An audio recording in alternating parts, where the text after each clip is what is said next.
안녕하세요. 김호준입니다. 홍종학 중소벤처기업부 장관 후보에 대한 야당의 검증 공세가 한창입니다.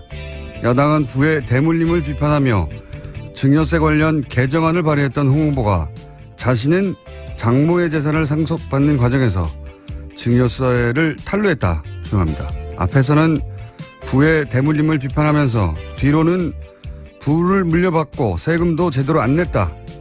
이런 이야기죠. 국세청 홈페이지를 찾아보면 재산 취득 시 한 사람에게 집중시키지 말고 분산시켜라고 안내하고 있죠. 국세청도 절세 방식을 안내하고 있는 겁니다. 여기서 디테일한 논란은 홍 후보 자신이 청문회를 통해 해명할 영역입니다. 그런데 이 논란의 프레임 그 자체를 바꿔보죠. 홍 후보는 자신의 경제적 지위를 강화하고 편하게 만들 수 있는 정당에 들어가 그런 법안을 만든 게 아니라 오히려 자신의 경제적 지위를 불편하게 만들 정당에 들어가 자신의 이익에 반하는 법안을 발의했습니다. 이렇게 바꾸면 이야기가 전혀 달라지는 거죠. 역시 프레임이 문제다. 김원준 생각했습니다.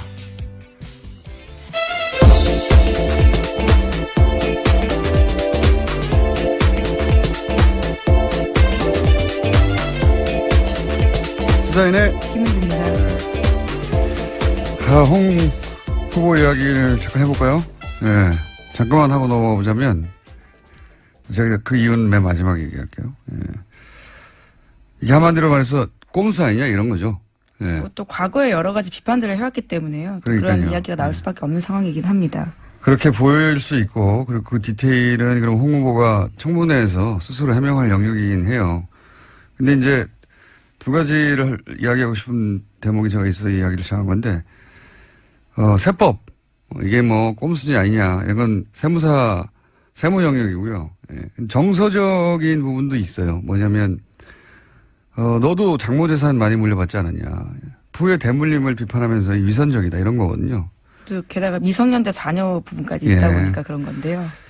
이게 정서적으로 먹힌 부분이 있습니다. 근데 장모 아내 외손녀로 이어지는 증여를 그럼 사회가 거부하나요? 전 이건 말이 안 된다고 봐요.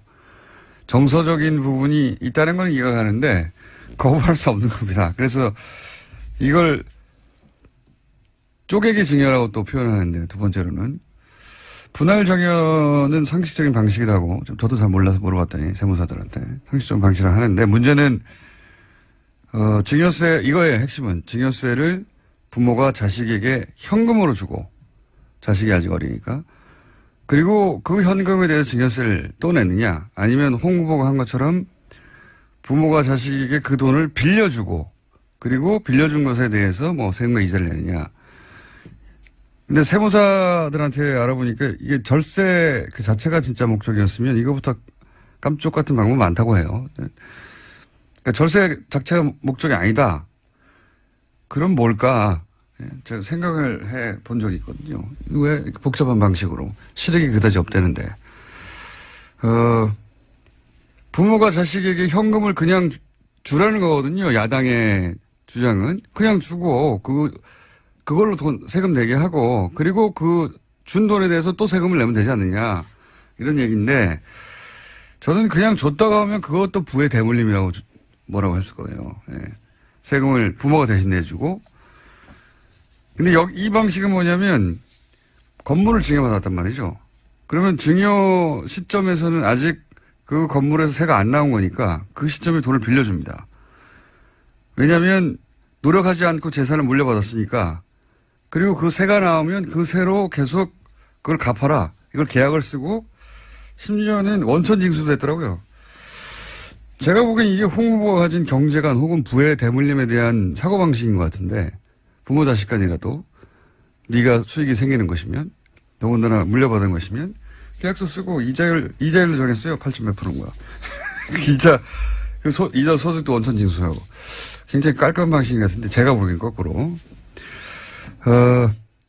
하도 이게 이제 꼼수라는 기사만 쏟아져서 프레임을 바꾸면 다르게 보인다. 기본적으로. 그 얘기를 하는 거고 세부적인 해명은 본인이 할 얘기고요. 청문회 이후에 다시 한번 얘기해보죠. 네, 다음 주 금요일 날 청문회 예정돼 있습니다. 네. 자, 오늘 뉴스가 재밌는 게 많습니다. 네, 그런데 시간이 짧다고 해서요. 굉장히 빨리빨리 진행해야 된다는. 좋습니다. 예, 팀장의 네, 오늘 이야기가 있었습니다. 자 해보십시오. 자. 네. 어제 국정원 특활비 관련된 내용 말씀드렸는데요. 네. 곧바로 이재만 안봉근 전 비서관이 검찰에 체포됐습니다. 그리고 나서는 검찰에 가서 관련된 사실들을 모두 시인했다라고 하는데요. 자세한 내용들이 좀 나왔습니다. 이현수 전 국정원 기조실장이 이른바 007 가방에다가 5만 원권 지폐를 가득 채워서 매달 1억 원씩 줬다라는 건데요. 매달 1억 원. 예. 자신의 차에다가 돈을 싣고요. 청와대 주변을 돌면서 두 사람을 은밀하게 만났다라고 합니다. 이런 식으로 40억 원 넘는 돈이 갔다라고 하는 건데 영화에 나올 만한 장면들이죠. 이게 신선한 방식이에요. 국정원에서부터 상납받다는 건 국정원이 어디서부터 상납받았다. 굉장히 어울립니다. 예. 근데 국정원이 어디다 상납했다. 네. 심지어 기조실장이 직접 줬다는 건데요. 네. 저는 이건 빠져나가기 힘든다고 보는 게 어제 제가 이거 개인 착복 가능성도 있다고 말씀드렸는데 개인 착복이어도 문제고요. 그 돈으로 예를 들어서 뭐 최순실 관련 비선 실세 예산으로 썼어도 문제고요. 그게 아니라 뭐 정치적 지원을 했어도 문제고요. 뭘 했어도 문제예요, 이 돈은. 예. 어디로 가도 걸린다. 예. 굉장히 신선한 세금 착복 방식입니다. 이게 제가 보기에는 국정원 돈은 꼬리표가 없으니까. 네, 구체적인 사용처를 밝히지 않아도 되는 이른바 깜깜이 예산이라는 점 때문에요. 네. 이제서야 겨우 드러나게 된 겁니다. 그러니까 이거는 절대 안 드러날 줄 알았겠죠. 그 돈을 받았을 때는. 당사자 진술이 없는 이상에는 절대 모를 돈인데요. 네. 이거 외에도 또 이건 이것대로 있고 또 따로 조윤선, 현기환 수석 이 양반들은 매달 또 현금으로 500씩 받았다는 거 아닙니까? 네, 게다가 여기에 돈 전달책 같은 경우에는 추명호 전 국정원 국익전략국장이 지목되고 있습니다. 최순실 라인이라고 하는. 네, 그렇죠. 이분이 확실히 청와대 핵심 라인과 중간책이었던 건 확실한 것 같아요. 국정원과. 네, 근데 지난번에는 구속영장이 기각된 바가 있습니다. 이 세금 혹은 예산에 관해서 명언을 남기신 분이 이미 전직 대통령 중에 있어요. 저희가 찾아봤더니 그래서 잠깐 들어보시겠습니다. 나는 평소에 탈세가 범죄이듯 공직자가 예산을 낭비하는 것도 일종의 범죄라고 생각하고 있습니다. 더구나 가장 어려운 사람에게 가야 할 돈을 횡령하는 것은 용서받지 못할 범죄입니다. 너무 옳은 말씀. 네, 이명박 대통령께서 그런 말씀을 이미 용서받지 못한다고 이놈들 이렇게 말씀하셨고, 네, 잘 들으셨죠? 자, 이거 관련해서는 앞으로 계속 사안이 커질 것 같습니다. 네. 자, 다음은요. 네, 다음 뉴스로 넘어가면요. 한중 양국 정부가 어제 지난 석 달 동안에 협상한 관계 개선 협의에 대해서 동시에 결과문을 발표했습니다. 먼저 사드를 둘러싼 기존 입장 차이를 재확인했는데요. 다만 군사당국 간 채널을 통해서 사드 문제에 대해서 소통하기로 합의한다는 문구가 포함됐습니다. 이어 교류협력이 양국의 공동이익에 부합한다며 모든 분야의 교류협력을 정상 궤도로 조속히 회복시키겠다라고 합의했습니다. 드디어 뭐 사드 문제가 해결됐다기보다는 탈출구가 저 멀리 있는 것이 보이는 것 같은데, 요 사항은 뭐 시진핑 권력이 안정화되면 사드 문제도 해결될 수도 있다라고 며칠 전에 예언을 하신 도울 선생, 예리한 예언이었어요. 알고 봤더니 외교부하고 도울 선생이 뭔가 정보를 주고받았을 리는 없고. 그래서 저희가 도울 선생님이 예측했던 대로 갑자기 사드 문제가 뭐랄까요, 해결의 단초가 마련됐기 때문에 다음 주에 한 번 더 모시고 심지어는 도울 선생님이 이제 본인을 특사로 임명해달라고 했는데 예, 사드 문제가 해결될 수도 있다라고 했던 전망을 며칠 전에 내놨기 때문에 왜 그렇게 전망을 내놨는지 좀 구체적으로 다시 한번 도울 선생을 통해서 브리핑 해설을 들어보는 시간을 갖기로 하겠습니다. 자, 다음 뉴스는요? 네, 또 어제 파업 중인 MBC 노조가 새로운 폭로를 했는데요. 김장겸 사장이 보도국장과 보도본부장이던 시절에 소위 보도 영상 지침이 있었다라는 겁니다. 세월호 참사나 촛불 집회 등 민감한 현안에 대해서 특정 영상을 배제하라라고 했다라는 건데요. 예를 들어서 2014년 5월 달에는 세월호 실종자 학생이 찍은 휴대전화 영상은 사용 금지하라라는 겁니다. 또 세월호 참사 1주기 때는 슬픈 음악 사용을 금지하라는 등 아주 구체적인 지침을 내렸습니다. 이런 게 언론 장악인 거죠. 예. 이렇게 방송국이 굴러가고 있었는지 어떻게 알았겠습니까? 예. 그냥 막연히 생각했는데, 장악은 굉장히 구체적으로 한 거죠. 슬픈 음악은 사용하지 말고 실종자 학생이 찍은 휴대전화 영상은 사실 이 영상은 굉장히 사건의 현장을 보는 중요한 영상이거든요. 네, 그렇죠. 굉장히 임팩트가 큰 영상입니다. 그러니까 사용하지 말라고 하는 거죠. 구체적으로 지침이 있었다. 자, 그런 게 밝혀지고 있습니다. 자, 다음 뉴스는요. 네, 어제 진선미 더불어민주당 의원이요. 박근혜 전 대통령 오촌살인 사건과 관련해서 보도자료를 냈습니다. 진 의원은 최소 현장에서 2명에서 3명까지 공범이 있었는데 이것을 추적했어야 함에도 경찰이 박용수 씨 단독 범행으로 결론지었다라고 지적했는데요. 현재 재수사가 시작됐지만 가족과 국민들이 여전히 우려하고 있다면서 성역 없이 수사해야 한다라고 지적했습니다. 이거는 이제 그 박용철 씨의 그 사망 당시, 그러니까 부검 당시라고 해야 더 정확하겠네요. 아니죠. 사망 당시 사진인가요? 가물가물하네요. 그 사진을 직접 본 분들이 거의 없겠죠. 예, 거의 없을 텐데, 저는 이 사건으로 이제 재판을 받았기 때문에 이 사진을 봤어요. 끔찍한 사진인데, 망치도 사용됐고, 그리고 작은 칼, 큰 칼이 따로 사용된 그 상흔이 있습니다.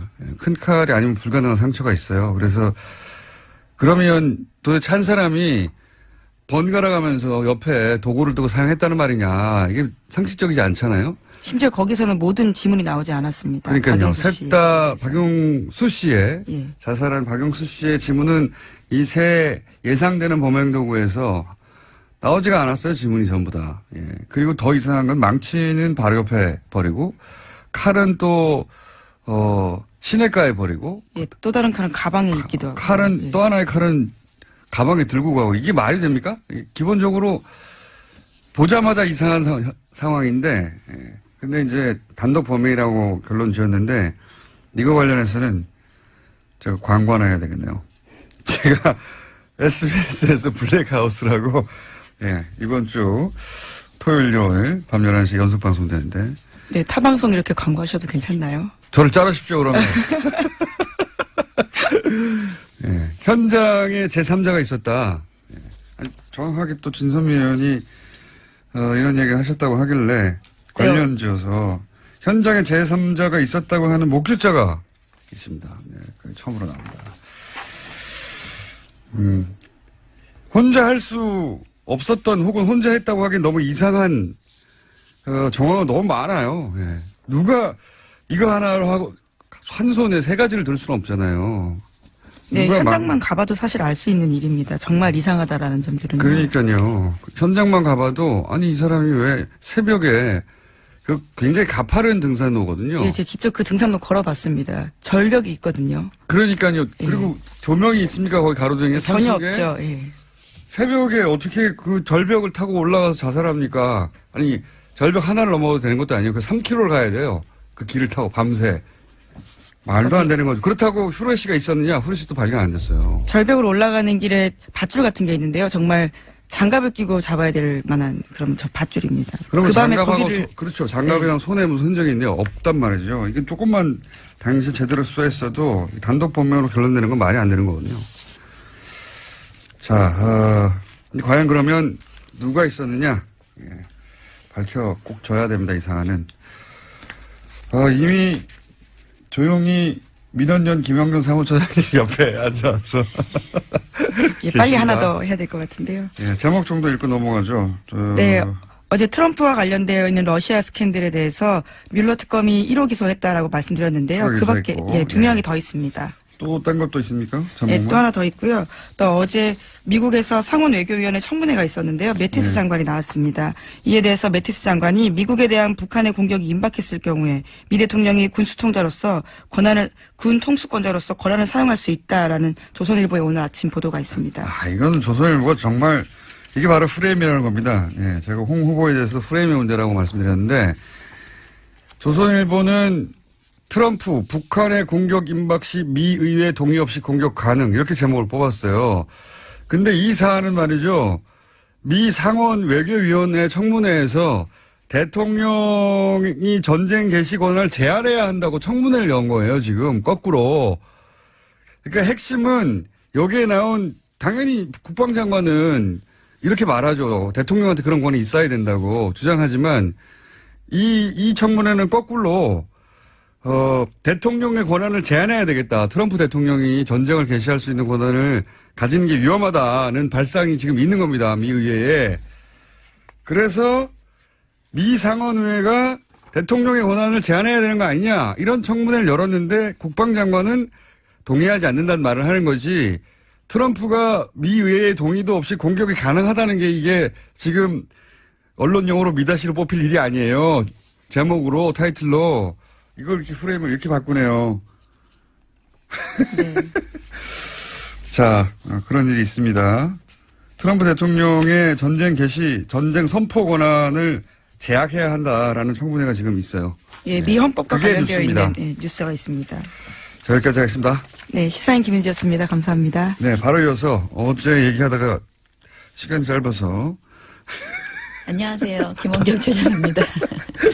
연결해서 예. 짜투리로 나오신 네이버 관련은 굉장히 중요한 사안이라, 네. 어제 이제, 국회에서 네. 네이버 뉴스 편집권에 대한 네. 문제 지적이 있었고, 네네. 뭐 국민의당에서도, 대선 기간에 불이익을 당했다라는 네. 주장도 있었고 해서, 네. 불이익을 당했을 시점이 있을 수도 있습니다. 국민의당이. 그런데 네. 정반대로 다른 정당이 불이익을 당했다고 주장에 마땅한 사안도 있었거든요. 네. 잠깐 소개해 주시면 구체적으로. 그러니까 민주당이 불이익을 당한 사례를 얘기하면 되나요? 뭐 민주당에도 누구 근데 일단은 지난 사안 중에 네. 민주당이 크게 불이익을 당한 사안이 있어서 그때 한번 예, 저희가 이제 고발하신 적이 했었죠. 있거든요. 근데 네. 이제 일단은 자유한국당에서도요, 저희 민원연 보고서를 보고 자신들이 불이익을 당했다고 네. 국회 국정감사에서 말을 했더라고요. 네. 이게 월간조선 보도에 나왔는데, 10월 20일에 중앙선관위 국정감사에서 박성중 자유한국당 의원이 민원연 보고서를 언급을 하면서, 네. 문재인 287건, 그리고 안철수가 170건 노출되는 동안에 홍준표 후보가 82건, 유승민 네. 63건, 심상정 1건이 됐다라고 하면서 이제 편향되게 편집이 되었다라고 지적을 했어요. 네. 그런데 이제 어제는 또 심상정 의원이 같은 보고서를 언급을 하면서 홍준표 후보가 82번 노출될 동안 나는 딱 한 번 나왔다. 제가 이제 웃어야 할지 울어야 할지 혼란스럽다 이렇게 심상정 의원께서 말씀을 하셨어요. 각 정당이 각자 자기들이 다 네, 불리하게 그렇죠. 했다는 거고. 그런데 네. 이제 제가 심상정 의원실에서 어제 전화를 받았습니다. 네이버 측에 이 내용을 물어보니 네이버 측에서 민원연 데이터가 정확하지 않다라고 답변을 하셨대요. 네. 근데 저희는 보고서를 낼 때 애초에 저희의 한계점들을 몇 가지를 얘기를 계속 네. 들었었고요.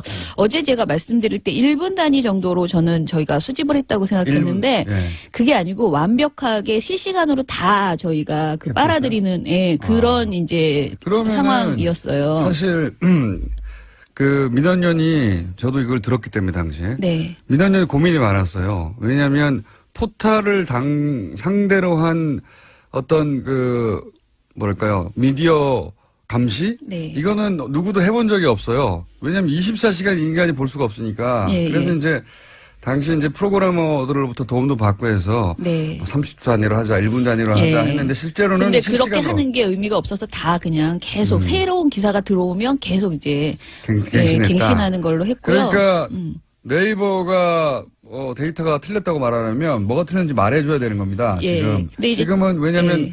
그런 데이터를 다 받아서 예. 그거를 분석을 한 거거든요. 지금은. 저희가 지금 아까 말씀드린 그 카운팅은요, 정확하게 말씀드리면 3월 20일에서 4월 9일까지의 뉴스 기사 페이지에 배치된 기사 중에서 첫 번째에서 12번째까지 그 안에 12번째가 대체로 이제 그 뉴스박스에서 주요 그렇죠. 한눈에 들어오는 기사거든요. 거니까. 12번까지를 대상으로 했고, 세월호 선체 인양이나 본체 인양, 박근혜 구속 등의 날에는 기사가 너무 늘어나서 17번째까지를 저희가 메인으로 해서 이런 카운팅. 기준을 정해서 네네. 했다. 이렇게 했던 기준은 것이었어요. 너무 그만 설명하시고요. 지금 시간이 별로 없어요. 아무튼 또 나오셔야 돼. 내일 이렇게 되면. 너무 자꾸 정확하지 않다라고 얘기를 하시니까 저도 무슨 말을 할 때 좀 조심스럽게 되는데요. 이것 말고 저희가 굉장히 민주당이 불리하다 오히려 이렇게 생각했던 사례들도 있습니다. 예를 들면 경선 과정에서요.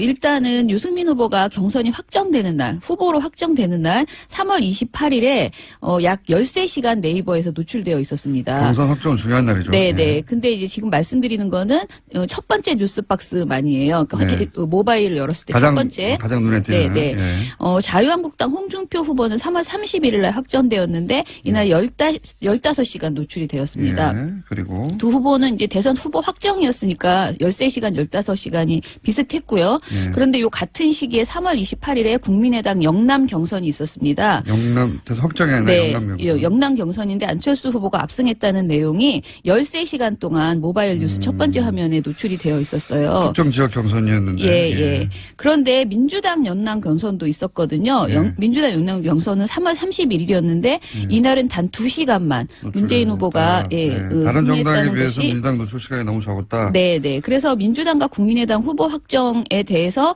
그러니까 경선 똑같은 영남 경선에서 이거는 이제 너무 차이가 많이 났다는 이건 거죠. 안철수 후보가 오히려 특혜를 봤다고 볼 수 있는 그렇죠. 부분인 건데 왜냐하면 다른 정당은 경선으로 이제 후보가 확정된 날이니까 네. 12시간, 15시간 노출된 것은 맞는 것 같고요. 네.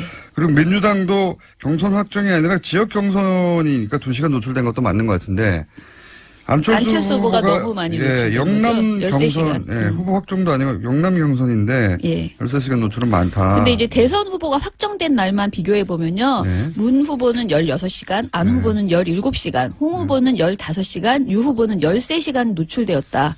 경선 확정 날 이렇게 보시면 됩니다. 몇 시간 차이는 있지만 네. 이거는 뭐 그때 뉴스 상황에 따라 좀 다를 수도 있으니까 다른 뉴스가 많아서. 근데 하나 이제 하나 더 말씀드릴 건 다음도 저희가 이제 문제로 지적했던 것들이 있는데요. 예를 들면 연합뉴스의 박지원 문재인 부산 기장 800평 집 내역 공개해야라는 4월 17일 기사가 다음에서 10시간 이상 배치된 적이 있습니다. 그런데 이게 모니터 기간 당시 모니터 기간이 4월 17일에서 21일까지였는데 이 기간 중 다음과 네이버를 통틀어서 선거 보도 중에서 가장 오랫동안 메인 단일 보도 화면에 중에. 노출된 기사였어요. 근데 네? 이 기사가 안 후보의 딸 그 재산 공개 내역이 문제라며 문 후보 본인도 800평 좋은 집에서 사는 만큼 그 집을 소유하게 된 과정을 소상히 공개해야 된다는 그 박지원 의원의 지적을 그대로 받아 쓴 보도였어요. 그런데 문제는 박 대표가 문재인 후보 그 집에 대해서 지금 제목에 부산 기장 800평 집이라고 했잖아요. 근데 문재인 후보 집은 그 당시에 양산에 있었거든요. 그러니까 뭔가 또 다른 집이 800평짜리가 부산 기장에 있는 것처럼 오해가 되는 이런 것이었어요. 그래서 국민의당이 이후에 이 발언을 정정했습니다. 그런데 이런 보도가 10시간 동안이나 그대로 다음에서 오랫동안 있었다.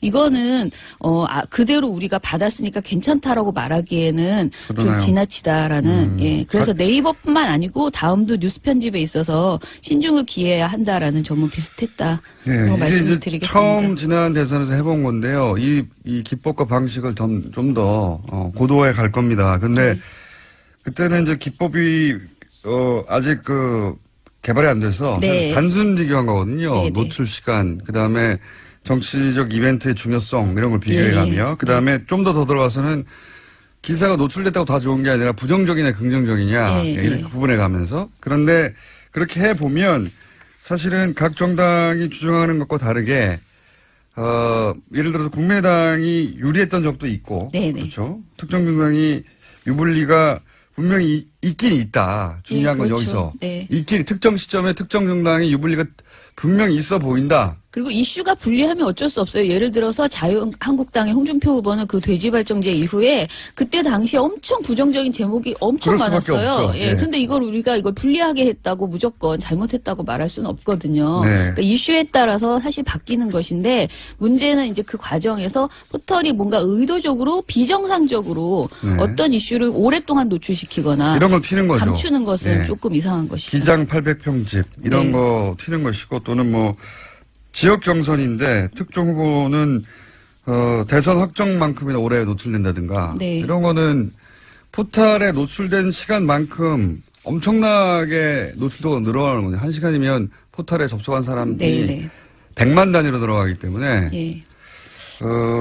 자, 민원연이 그래서 생각하는 포탈의 엄청난 영향력에 대해 상대적으로 규제가 너무 없고 그다음에 투명하게 검증할 수 있는 방법이 없어서 개선점 요구할 수 있는 개선점이 있는데 오늘 시간이 없네요. 이거 하나만 말씀드릴게요. 뉴스 배열의 기준, 그러니까 그걸 공표해라, 미리. 도대체 무슨 기준으로 하는 건지, 그리고 만약에 알고리즘으로 자동화하고 있다라고 주장한다면 그 알고리즘도 공개해라. 자, 이거 말씀드리겠습니다. 여기까지는 얘기하고, 조만간 또 모실 것 같아요. 네. 그러니까 네이버가 주장하는 만큼 명쾌하지 않다, 네. 실제. 그게 지난 대선관의 검증으로는 확인됐다. 네. 여기까지만 일단 말해놓고요. 또 있습니다. 저희가 관련 뉴스는 앞으로 다룰 것이. 네. 그리고 민정임 차장님도 더 나오실 것 같고. 여기까지 일단 하겠습니다. 민원연의 김원경 3차장이었습니다. 감사합니다. 감사합니다.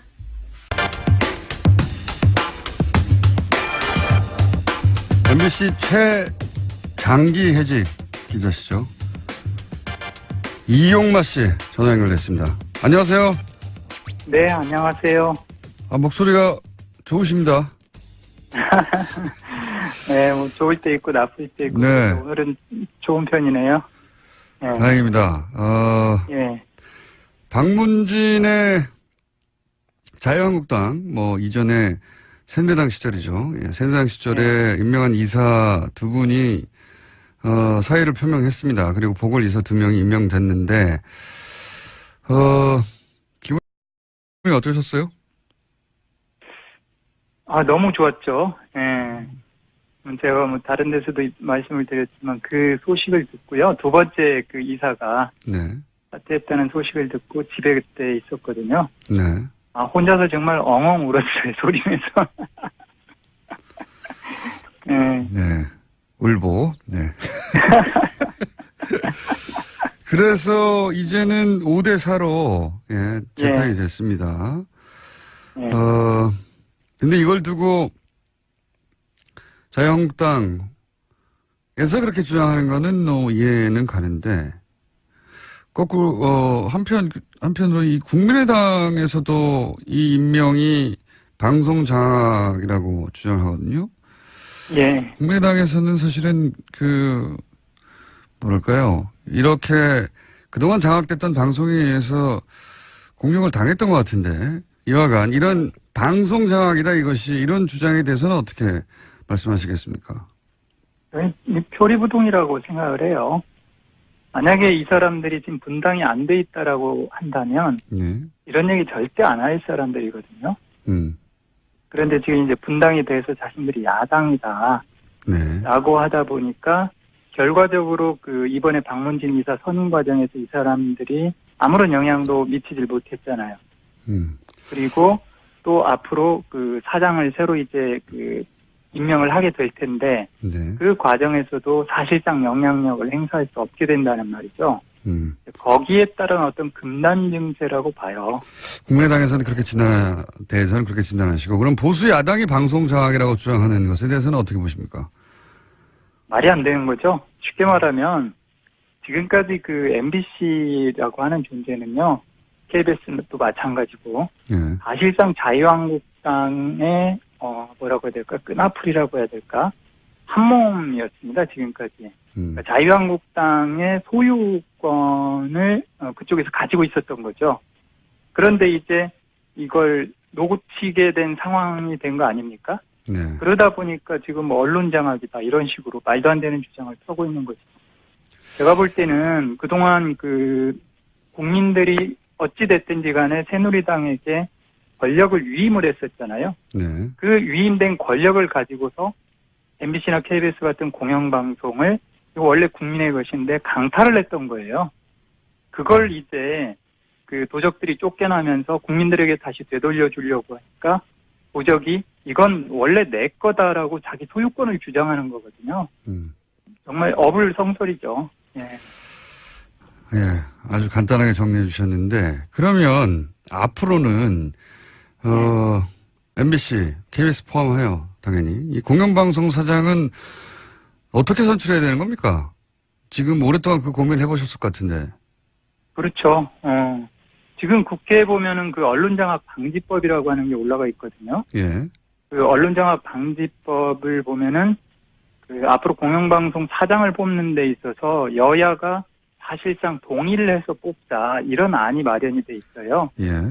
예를 들면 이제 MBC 사장을 뽑는 박문진 이사 수를 13명으로 늘려서 여당이 7명, 야당이 6명, 7대6 비율로 맞추고 사장을 선임할 때는 특별 다수제라고 해서 3분의 2가 동의를 하도록 하자. 네. 그렇게 되면은 여당이 7대6으로 과반은 될지라도 여당 자체만으로 3분의 2는 안 되거든요. 예. 그러면 야당이 누군가 최소한 한두 명이 동의를 해줘야 된단 말이에요. 네. 이런 식으로 뽑자라고 돼 있는데요. 이런 그 방안 자체는 최악입니다. 제가 볼 때는. 왜냐하면 야당이 절대적인 비토권을 가지고 있는 거예요. 야당이 동의를 안 해주면 그렇죠. 절대 공영방송사 사장 임명이 안 됩니다. 계속 공전되겠죠. 예. 그렇죠. 우리가 왜 국회 선진화법 마련해 놨잖아요. 예. 그게 마련이 된 다음에 이게 무슨 뭐 식물국회가 됐다 이런 얘기하는데 제가 볼 때는 지금 올라가 있는 언론장악방지법도 아마 이 국회 선진화법 이상으로 아마 최악의 그런 방안이 될 것이다라고 보는 거예요. 그러면 아마 그걸 고려를 해서 다른 딜을 하자고 들겠죠, 아마. 예. 그렇죠. 예. 예. 그래서 그럼 뭐 어떻게 해야 됩니까? 예. 근데. 저는 누차 주장을 하고 있는데요. 이번에 원전 지속할 것이냐, 공론화위원회.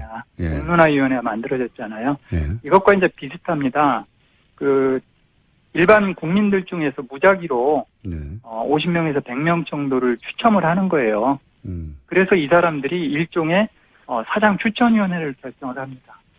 그리고 여야가 예를 들어 MBC 사장이다. 그럼 MBC 사장 후보 한 서너 명, 너댓 명을 놓고서 인사청문회 하듯이 그 사람들에 대해서 조목조목 따지는 거죠. 그것을 이 사장추천위원회, 국민대리인단이라고 저는 이름을 붙였는데, 이 사람들이 다 보고서 듣고, 그리고 나서 사장을 누구로 하면 좋겠다라는 걸 결정을 하면 되거든요. 왜 이런 방안을 이야기를 했냐면요. 예. 지금까지 공영방송 사장을 항상 여야, 즉 국회 정치권에서 추천한 이사들이 결정을 하다 보니까 무조건 수액 게임, 쉽게 말해서 여당에서 추천한 사람들이 무조건 될 수밖에 없는 거예요. 그런 식이기 때문에 방송 장악이라는 얘기가 끊임없이 나오고 또 아무리 유능한 후보라고 해도 야당에서 추천을 하게 되면 절대 사장이 설 수 없고 반대로 아무리 무능한 사람이라도 여당에서 빌면 무조건 되는 구조란 말이죠. 네. 이런 당리당략에 얽힌 문제에서 벗어나야 된다.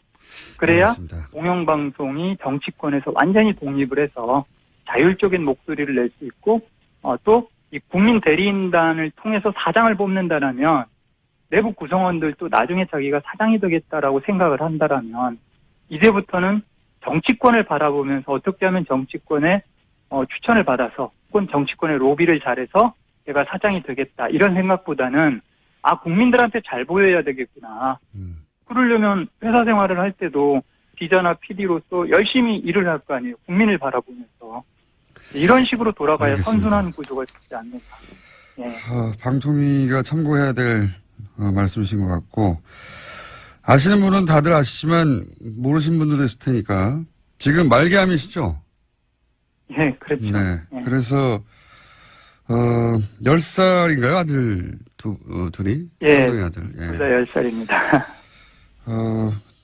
쌍둥이 아들 둘에게 인생에서 중요한 판단을 내려야 할 시점에 하겠다는 생각으로 책을 하나 쓰셨다고 하는데 예. 제목이 뭡니까? 세상을 바꿀 수 있다? 예, 세상을 네. 바꿀 수 있습니다. 그 책에서 이제 지금 언론 얘기하니까 예. 언론에 관련된 것만 제가 두 가지 여쭤볼게요. 여기서 예. 우리나라에 전공 기자가 제대로 된 사람이 한 명도 없고 외신 그대로 받아쓰게 한다. 저희 방송에서도 항상 지적하는 부분이거든요. 외신을 그대로 받아서서 외국의 시각으로 세계를 본다고. 이거를 네. 현장에 계실 때 뼈저리게 느끼셨어요?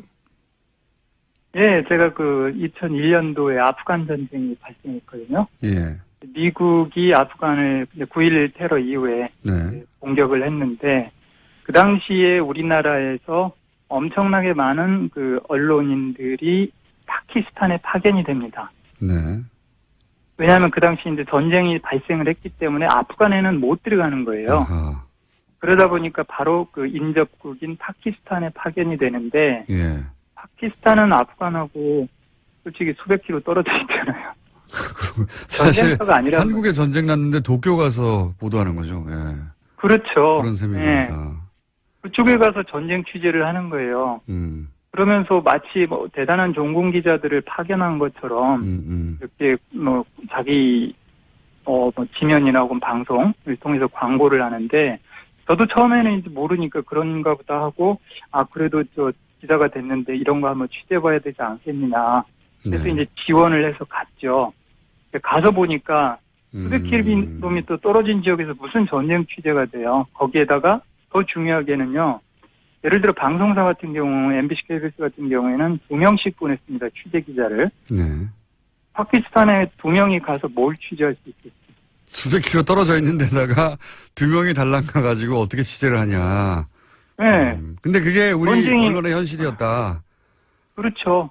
그러다 보니까 알 수가 없잖아요. 우리가 아프간에 대해서도 일단 사전에 무슨 정보가 제대로 있는 것도 아니고 네. 지금 어디에서 전쟁이 벌어지고 있는지 그 현황도 정확히 모른단 말이에요.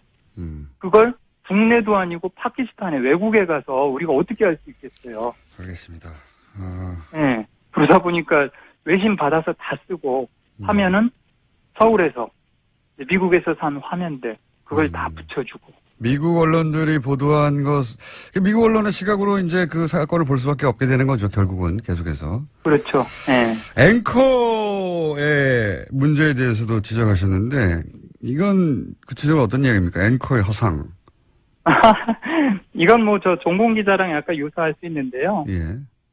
사람들은 이제 종공 기자다 해서 TV에 나오면은 뭐 보통 화면에는 이제 전쟁 화면들이 많이 나오잖아요. 뭐 네. 쏜다든지 대포가 떨어진다든지 이런 것들을 보면서 저 기자가 위험한 지역에 가서 열심히 취재를 하고 있구나. 네. 이런 식으로 잘못된 인식을 갖게 되거든요. 마찬가지죠. 앵커의 경우도 일단 화면에 보면은 특히 뉴스 앵커의 경우에 지성과 미모를 겸비한 네. 굉장히 그리고 말 잘하고 똑똑한 이런 사람들로 많이 비춰진단 말이에요. 그런데 그것들이 소위 말하는 이제 가상 현실이라는 거죠. 네. 대부분의 우리나라 앵커들의 경우에 미리 사전에 써준 앵커 멘트를 자기가 이제 반복해서 읽는 거의 앵무새 역할을 많이 하거든요. 물론 이제 그 손석희 사장의 경우에는 자기가 부문 사장이기 때문에 직접 취재를 지시하고 이제 이런 식으로 진행을 하는데 우리나라 언론사의 앵커 중에 그런 식으로 직접 취재를 지시하고 거기에 대해서 자기가 앵커 멘트를 직접 붙이고 이런 경우는 거의 없습니다. 그러다 보니까 그 회사의 이미지 자체를 앵커가 그냥 온건이 다 자기의 것으로 이렇게 흡수하는 경향이 있거든요. 그러다 보니까 사람들이 착각을 하죠. 예를 들면요? 네. 구체적으로 예를 들어봐 주십시오, 이런 건. 대표적으로 어떤 앵커가 그렇습니까? 직접 보셨다. 경험하시기로는.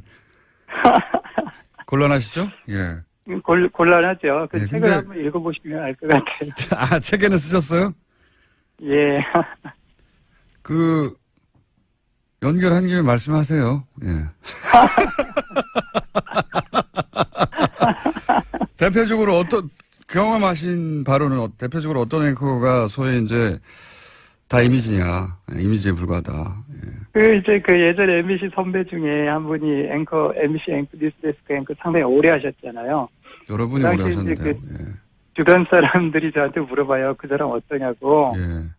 제가 이제 그 사람은 이제 소신도 좀 부족하고 소신도 좀 부족하고. 기자로서 이렇게 능력도 좀 내가 봤을 땐 별로인 것 같다. 기자로서. 이런 식으로 얘기를 하면 사람들이 예. 야 네가 너무 편향적인 거 아니냐 이런 지적들을 많이 했거든요. 그때 당시만 하더라도 밖에서는. 네. 예. 그런데 이제 이분이 나중에 그 MBC 사장에서 이제 물러날 때 약간 우유부단한 모습. 예. 그다음에 이제 또 그 광역단체장 후보. 광역단체장 후보가 확 줄어드네요. 그런데 이제 그때 뭐 여당 후보로 출마할 것이냐 야당 후보로 출마할 예. 것이냐 이걸 가지고 또 계속 결정을 못하고. 그 당시 여당으로 출마한 분이죠, 그러면? 그렇죠. 결과적으로 자기를 자른 여당의 후보로 출마했죠. 자기를 자르는 엄기영 앵커 말씀하시는 겁니까? 예. 이제 그런 거. 알겠습니다. 알겠습니다. 예. 네, 꼭 그분뿐만 아니라 그렇게 앵커의 허상이라는 게 존재한다. 그렇죠. 특히 예. 이제 여자 앵커들 같은 경우 그런 이미지가 많이 있죠.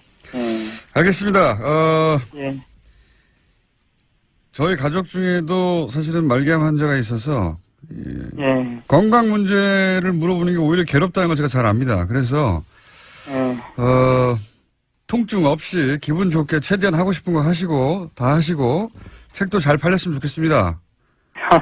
고맙습니다. 그리고 공영사장을 국민 손으로 뽑는 방식이 만약에 되면 본인도 한번 출마해 보시죠. 네.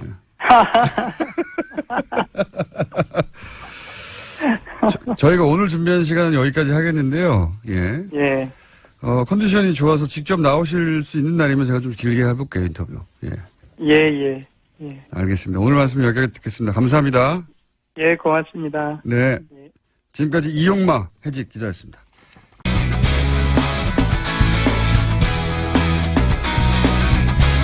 자, 이용마 기자하고 예정보다 시간이 길어져가지고, 4분 남았는데, 양지열 변호사는 옆에 앉아있네요.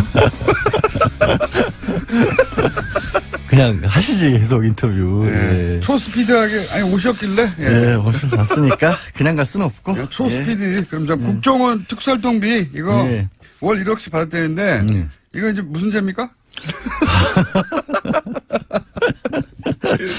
뇌물로 일단 체포는 했어요. 이재만 남봉근 두 사람을 뇌물 공여죄로. 네. 근데 이게 뇌물이 되려면은 뭔가 받고 나서 네. 돈을 받고 나서 뭘 했었어야 되는데 착복을 했으면 어떻게 됩니까? 개인으로 먹어서. 개인적으로 착복을 했으면 이거는 그 사람들 국정원 직원들의 횡령이나 국고손실죄는 될 수 있는데 받은 사람이 죄가 되긴 힘들거든요. 그래서 예, 거기에 대해서는 영장을 할 때는 뭐라고 썼냐면 현안이나 예산 배정의 편의를 받기 위해서 돈을 건넸다. 왜냐면 청와대가 예산을 배정을 하니까. 배정하니까. 그러니까 그렇게 볼 수밖에 없는 게 이게 국정원 기조실장이 이재만 안봉근 두 비서관에게 매달 1억 원씩 갖다 줬다는 거 아니겠어요? 근데 기조실장은 4년 동안 했던 이현수 기조실장인데 국정원 예산을 다 총괄하는 사람이거든요. 그렇죠. 네. 어마어마한 능력을 가진 사람인데 왜 비서관들에게 그렇게 줬을까? 대비를 해보면 정무수석에게는 중요하고 국장을 시켜서 500만 원밖에 안 줬거든요. 그거 진짜 용돈이에요. 제가 그러니까 보면. 그건 네. 용돈. 용돈 쌈짓돈 낸 겁니다. 국정원 그러니까 특수활동. 그거를 두 개를 비교를 해보면 네. 이쪽은 1억 500, 이쪽은 1억. 그렇죠. 1억 원을 그리고 계급은 비서관이 훨씬 낮아요. 그러니까요. 그럼 비서관 갖다 줬다고 보기 어렵잖아요. 그렇죠. 그러니까 뭔가 그 윗선을 통해서 뭔가 국정원의 편의를 본 게 그게 아니냐. 최순실의 가능성이 나오는 거죠. 왜 그런 얘기가 나오냐면 이제 결국에는 박 전 대통령이 연봉이 네. 2억에서 2억 5천 사이인데 네. 재산 신고를 한 거 보면 하나도 안 줄어들었다는 거예요. 네. 있는 동안에. 근데 쓴 돈은 있잖아요. 많죠. 많죠. 많다고 추정됩니다. 그럼 왜냐면 추정됩니다. 네. 그때 화제가 됐던 것 중에 하나가 탄핵되고 나서도 1월부터 5월까지 10억 원의 옷값이요. 업무활동비를 썼다. 이런 네. 것도 문제가 됐었는데 그리고 옷값만 하더라도. 그렇죠. 뭐 그거 어떻게 그거 됩니까? 말고도 추가로 매달 1억 원씩 썼다라면 네. 뭔가 이거는 비선 의료가 있었지 않습니까? 비선 공짜로 다할 수도 의료라든가 있고. 뭐 시술도 있고 옷값이 될 수도 있고 여러 가지 다른 데 쓴 게 아니냐라는 생각을 할 수밖에 없는 거예요. 예. 그럴 경우는 무슨 죄가 됩니까? 그럴 경우에 개인적으로 착복한 거기 때문에 횡령죄의 공범 같은 건 될 수 있을 것 같아요. 국고손실죄 같은 경우도 공범이 될 수 있고. 근데 이 사건이 너무 특이한 게 진짜 특이한 거예요. 여태까지는 이게 저도 듣고 나서 정말 와, 신선하다. 말도 안 이거. 되는 일이거든요. 국정원을 후린 거 아닙니까 이게? 그렇죠. 국정원을 우리 팔목 빗은다는 표현을 쓰잖아요. 이렇게 돈을 뜯어내기 위해서. 국정원을 삑을 뜯은 거예요 이게. 야, 근데 이거 대단하네, 특수활동비를 이렇게 유용한다는 얘기가 많이 나오긴 나왔었는데 이거. 네. 거의 90년대 이후로 없었다라고 보는 게 정치권에서도 얘기가 나오는 게 상례더라고요. 예전에는 진짜 뭐 그 보스 정치 할 때는 돈 갖다 나눠주고 그랬잖아요. 정치인들에게. 그때 말고는 없어졌다고 알려졌는데 이게 부활한 게 아니냐. 국정원이 누군가한테 상납한다는 거는 머릿속에 잘 그려지지가 않기 때문에. 그렇죠. 그래서 이제 신선했어요, 전 아주. 국정원장 세 사람에 대한 압수수색 다 했는데 실제로 밝혀질지가 참 애매한 게 알다시피 특수활동비 영수증도 안 쓰는데 네. 이걸 어떻게 밝혀낼까? 근데 또 영장이 나온 걸 보면 의미 있는 증거가 있다는 얘기거든요. 법원을 설득할 수 있었기 때문에. 이건 언론에 나온 이상의 뭔가를 쥐고 있겠죠. 그렇죠. 예. 진술만으로는 아니 불가능해요. 그냥 10억 1억 줬다고 했는데 줬어? 하고 불렀겠어요? 안 되죠. 안 되죠. 당연히 검찰에서는 보다 자세하게. 근데 특이한 거는 물어봤겠죠. 국정원 이거는 개혁 TF에서 나온 것도 아니고 화이트리스트 관련해서 수사를 하는 과정에서 검찰이 이 판도라의 상자를 열었다. 그게 이제 검찰 수사를 안 받아보셨잖아요. 변호만 하고. 옆에서 받는 건 보기는 봤죠, 많이. 근데 말로 쫀다고 나오진 않아요, 절대로. 그다음에 대상자들이 국정원 기조실장씩이나 지낸 사람이 옆에서 검찰 수사관이 불어 그런다고 불겠어요? 검찰이 아니거든요. 불어하지 않아요. 아이, 그건 그러니까 알죠. 코너로 몰아갔겠죠. 근데 뭐 시간이 다 됐네? 예, 됐어요? 벌써? 네, 계속 떠드세요. 저 양별이었어요. 근데 참 소개도 안 했어, 심지어 오늘. 다음 주에도 올까요? 최고 인기 코너입니다. 노르가즘 정의당 노회찬 원내대표 나오셨습니다. 안녕하십니까? 안녕하십니까. 네, 방금 들으신 건 뭔지 아십니까? 뭡니까? 저거 어디서 났어요? 이명박 대통령 재임 시절에 예. 라디오 연설 기억나십니까? 예, 매주 예. 했죠. 예, 그래서 뭐 방송국 PD들이나 불만 많았었죠. 예, 대통령 추정 연설을 뭐 맨날 하냐고. 예, 근데 거기에 국가 예산을 이렇게 낭비하면 안 된다. 예, 뭐 엄벌에 쳐야 한다고 하는 내용이 있어요. 네, 모르신 말씀이죠. 저희한테 한 얘기네요. 저희가 당분간 틀어드리려고. 예.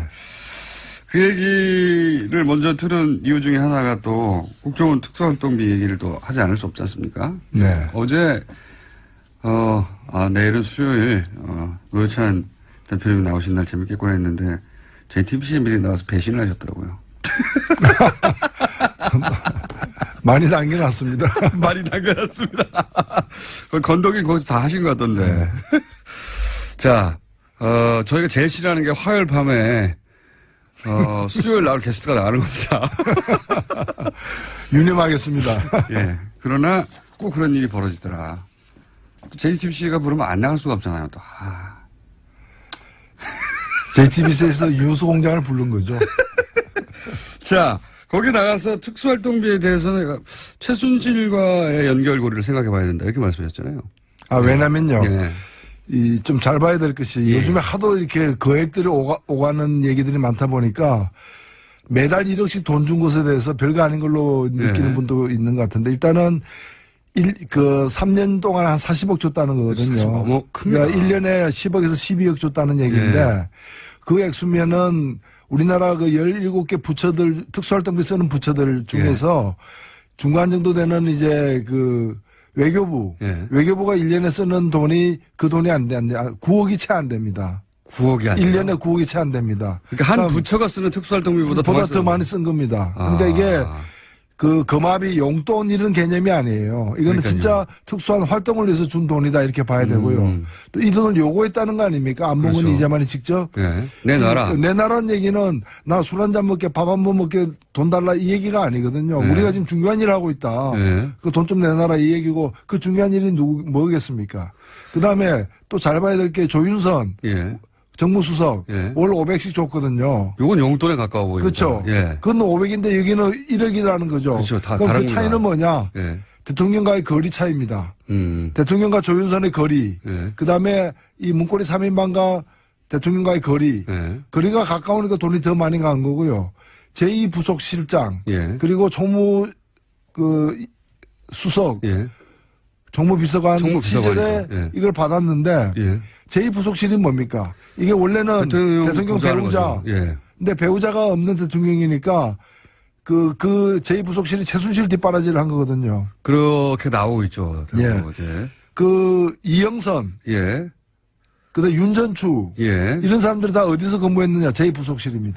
그리고 이제 그러니까 여기 이제 얼굴 뭐 고치고 뭐 비선 이런 의료. 여러 가지 예. 예. 또 최순실이 알선한 여러 가지 사람들과의 어떤 이 접선이 예. 이루어졌던 곳인데 여기서 돈을 당당하게 요구한 겁니다. 그래서 그리고 또 말씀하시니까 연결해 생각나는 게 영상에 한번 나왔죠. 그 의상실에 가가지고 네.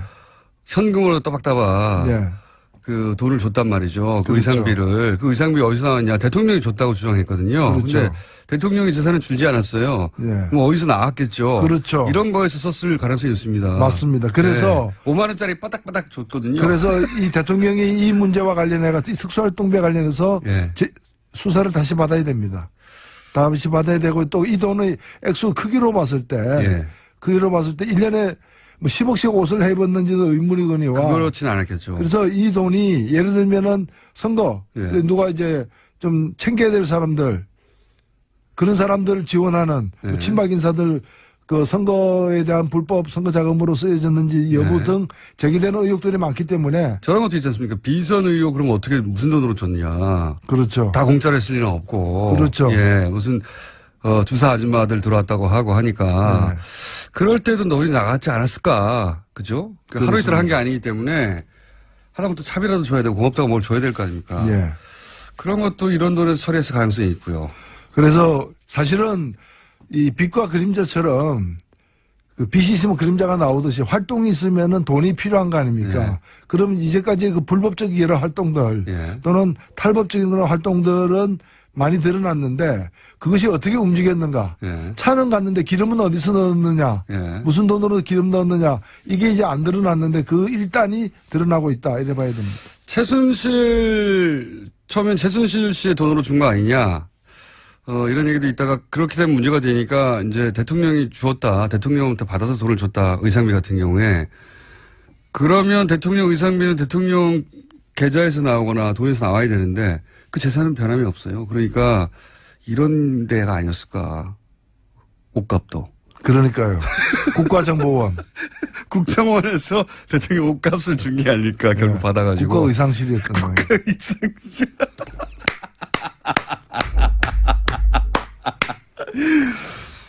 굉장히 신선합니다. 저는 근데 볼 때, 이거 대단히 신선한 방식인데. 007 가방에 예. 예. 공무실로 그것도 차로 뺑뺑뺑 돌면서. 예, 예. 외부에서. 예. 그래서 공무실 가방에 들고 들어와가지고 딱 현금이니까요. 영수증도 없고 들킬 리가 없다고 생각했겠죠. 그렇죠. 예, 절대로.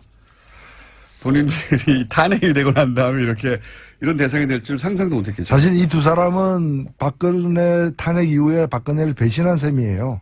그런가요? 예, 이 두 사람은 정호성과 달리 예. 그 박근혜 변호인단의 거듭된 요청에도 증인으로 안 나왔어요. 그건 맞습니다. 예. 예. 근데 결국에는 이제 이 한 명만 남았어요. 이제 우병우. 그러네요. 예. 예. 그런 의미에서 우병우 전 민정수석의 뭐랄까요? 지난 맞아. 9월에 장어. 예. 예, 지난 9월에 9,000여 건의 그 파일이 발견된 곳도 저희 부속실입니다. 그렇군요. 예, 그러네요. 그게 안봉건 사무실이거든요. 그리고 여기서 온갖 청탁이라거나 댓글이라거나 여러 가지 블랙리스트라거나 모든 그 파일들이 그 9,000개 안에 다 들어가 있었기 때문에 이제 이와 관련해 가지고 본격적인 수사가 필요하다. 단순히 뭐 한 달에 1억씩 받았다더라의 문제가 아니라는 거죠. 착복을 했어도 문제고요. 의상비를 줬어도 문제고요. 혹은 뭐 정치인들한테 지원했어도 문제고요. 어느 쪽으로 가도 문제입니다, 이거는. 그렇습니다. 아주 외통수에 걸린 게 아닌가. 근데 그 방식은 참 신선하다. 국가 의상실. 자, 이건 앞으로 계속 뭔가 밝혀질 것 같습니다. 예, 특수활동 관련해서. 그리고, 요 며칠 사이 뉴스가 뭐 많습니다. 갑자기 중국하고 해빙 모드가 시작되는 것 같은 느낌이에요. 양국이 동시에 입장 발표를 했어요. 예. 그러면서, 이 사드 문제가 이제 풀리려나 보다. 이런 낌새가 보이는데, 여기 대해서 야당은 굴욕 외교다가 저는 이 공격은 공격의 포인트는 대부분 다른 사람들은 이해는 가는데, 이 굴욕 외교라는 거는 저 이해가 안 가요. 사드 문제가 풀리려고 하는 것 같은데 왜 굴욕 얘기라고 공격할까요, 이거? 예. 중국이 굴욕을 좀 감수한 부분도 있죠. 사실 중국이 자기들로서는, 누가 인정하든 말든 간에 자기들로서는 대국인데, 예. 그렇게 공식적으로 강경하게, 예. 강력하게 반대했던 사드가 들어왔지 않습니까? 예. 또 뭐, 저도 정의당도 사드 반대를 했습니다만은, 이 사드 들어온 상태가 지금 인정되고 있는 거 아닙니까? 그렇게 이렇게 되면 중국은 물론 우리도 이제 거기에 대해 입장을 냈어요. 더 추가 배치하지 않겠다. 뭐 그다음에 미국의 엠리 체제에 편입되지 그러니까 않겠다. 중국으로서는 현 시점에서 굉장히 현실적인 선택을 한 거죠. 예. 현 시점에서 있는 사드를 갖다가 인정은 안 하고 싶지만 예. 또 인정 안 한다고 얘기했습니다. 뺄 수는 예, 없다. 예. 예. 그러나 그냥 놔뒀을 때 예. 사드 하나만 그냥 들어와 있는 게 아니라 상황이 더 악화될 수 있거든요. 예. 한국이 계속해서 밀어붙이면은 일본, 중국, 일본, 미국과 더 가까워지는 예. 한미일 군사동맹도 나가는 그리고 사드가 자유한국당 얘기처럼 몇 개 더 들어오고 궁극적으로는 MD 체계로 이렇게 편입되는 예. 그런 상황의 악화를 갖다가 지금이라도 막아야 된다라는 현실적인 어떤 판단 이걸 한 거죠. 그래서 굴욕을 좀 감수하면서 더 큰 굴욕을 막으려고 했던 것인데 예. 우리가 굴욕을 당했다. 예. 저는 그렇게 생각하지는 않습니다. 여기서 우리가 굴욕을 당한 부분이 뭔지 모르겠어요, 저도. 자유한국당이 굴욕을 당했을 수는 있죠. 예. 사드 하나 더 들어와야 되는데 이번에 홍준표 대표 등이 미국 가가지고 거기서 굴욕을 당했죠. 핵 좀 주소해가지고 다 못 갖고 왔잖아요. 핵 좀 주소. 예. 사실 핵을 갖고 오기 전에는 못 들어와야 되는데 그냥 몰래 또 들어온 거죠. 몰래 들어와서 핵 좀 주소. 그거 이미 이 앞에 거절 한번 당했는데 또 가서 또 왜 거절? 또 가가지고 이번에는 굉장히 그 따끔한 충고도 많이 들었어요. 핵 무장하겠다 그러니까 네. 저 정신 상태에 대한 상당한 의문을 갖도록 만드는 거죠. 굴욕 외교는 거기서 당했죠, 실제로는. 네. 예. 이거는 일단 반길 뉴스입니다. 네. 중국도 여러 가지 계산 끝에 이제 여기까지만 해야 되겠다. 손절매 해야 되겠다. 더 이상 나가면 안 되겠다 싶어서 손을 내민 거고 우리 입장에서도 이 정도에서 예, 마무리 짓자라고. 그래서 한중 정상회담이 이제 앞에 때 아마 열릴 것 같은데 이 정도면은 사드 문제는 이제 봉합 순서로 가는 게 아닌가 싶습니다. 그렇게 보이죠? 예. 예, 일종의 사드 문제 사실 해결된 건 아닙니다. 예. 어디 상처가 있는데 상처를 치료한 것도 아니고 또 상처를 더 악화되는 거는 막아야 되겠고 하니까 그 상처 부위만 냉동한 거죠. 냉동. 그러니까 후일 다루자 예. 이렇게 된 거죠. 더 나빠지지는 않게 된 상황인 것 예, 같습니다. 그렇습니다. 예. 봉합인 거죠, 봉합. 예. 예. 해결됐다기보다는 지금 근데 봉합조차도 없는 상황이 너무 오래돼가지고요. 예. 이 자체는 나쁜 뉴스는 전혀 아닌 것 같습니다. 저 동네는 어떻게 되겠습니까? 자유한국당과 바른정당과 아무 복잡한 방정식이 지금 전개되고 있어요. 이게 박근혜 전 대통령이 제명이 되느냐, 혹은 뭐 서청원 의원이 출당이 되느냐, 녹취록은 어떻게 되느냐, 몇 명이 가느냐, 이거 어떻게 보십니까? 이 변수들은 다. 일단은 뭐 국민들 시선은 상당히 차갑죠. 예, 거기서 뭐 네가 나가라, 내가 뭐 이렇게 서로 싸우고 있는데 네. 국민들은 다 나가라. 다 나가라. 그죠. 다 나가고 문 닫아라. 이제 이 얘기죠. 그래서 어느 쪽이 이긴다고 해서 그것이 국민들에게 이렇게 좋은 소식이 될 수는 없다고 보여집니다. 여기서 근데 중요한 변수 중에 하나는 국민의당 이영주 의원이 들고 나온 녹취록입니다. 이게 네. 별개의 녹취록이냐. 왜냐하면 주장이 다르니까요. 서청원, 홍준표 두 양반이 주고받은 것은 1심 이전의 상황에 대한 얘기였는데 이영주 의원이 갑자기 얘기한 것은 1심이 끝나고 나서 항소심에서 증인을 회유한 것이다 라는 취지의 주장을 했습니다. 녹취록이 또 있다고 보세요? 아니면 그냥 해석을. 제가 보기에는 그 9월달 예. 무렵에 예. 그래서 이제 친박 청산의 칼을 빼고 예. 또 그 친박 쪽에서 반발하는 예. 그 와중에 흘러간 걸 텐데. 예, 그 흘러갔던 예. 것이고요. 그리고 이용주 의원은 뭐 제가 볼 때는 뭐 안 갖고 그런 얘기 하기는 어려운 뭔가 거다. 있긴 있어요, 그러니까. 그렇죠. 예. 예. 있다는 거고 제가 볼 때는 뭐 서로 다른 녹취록이라기보다는 하나의 녹취록을 가지고 달리 해석했다. 그 내용은 별거 아니다. 내가 얼마든지 방어가 가능하다고 하는 게 홍준표 대표의 주장이고. 그런 예. 거죠. 예. 한쪽은 이제 그게 바로 그런 의미다라는 네. 거니까 하나의 녹취록일 것이다. 그렇죠. 그렇게 봐야 될 것 같습니다. 하나의 녹취록이라면 홍준표 대표는 그거 별거 아니다라는 취지로 계속 얘기하고 있거든요. 네. 서청원 특히 이제 이용주 의원은 그게 아니다. 이건 중요한 예. 심지어는 대법원에서 파기환송될 만한 내용이다라고 이제 주장하고 있는 겁니다. 네네, 예. 그렇죠. 그런데 이거는 녹취록이 나오긴 나올 거야. 이런 녹취록이 안 나오고 끝나는 경우도 많거든요. 안 나오고 끝날 가능성도 있습니다.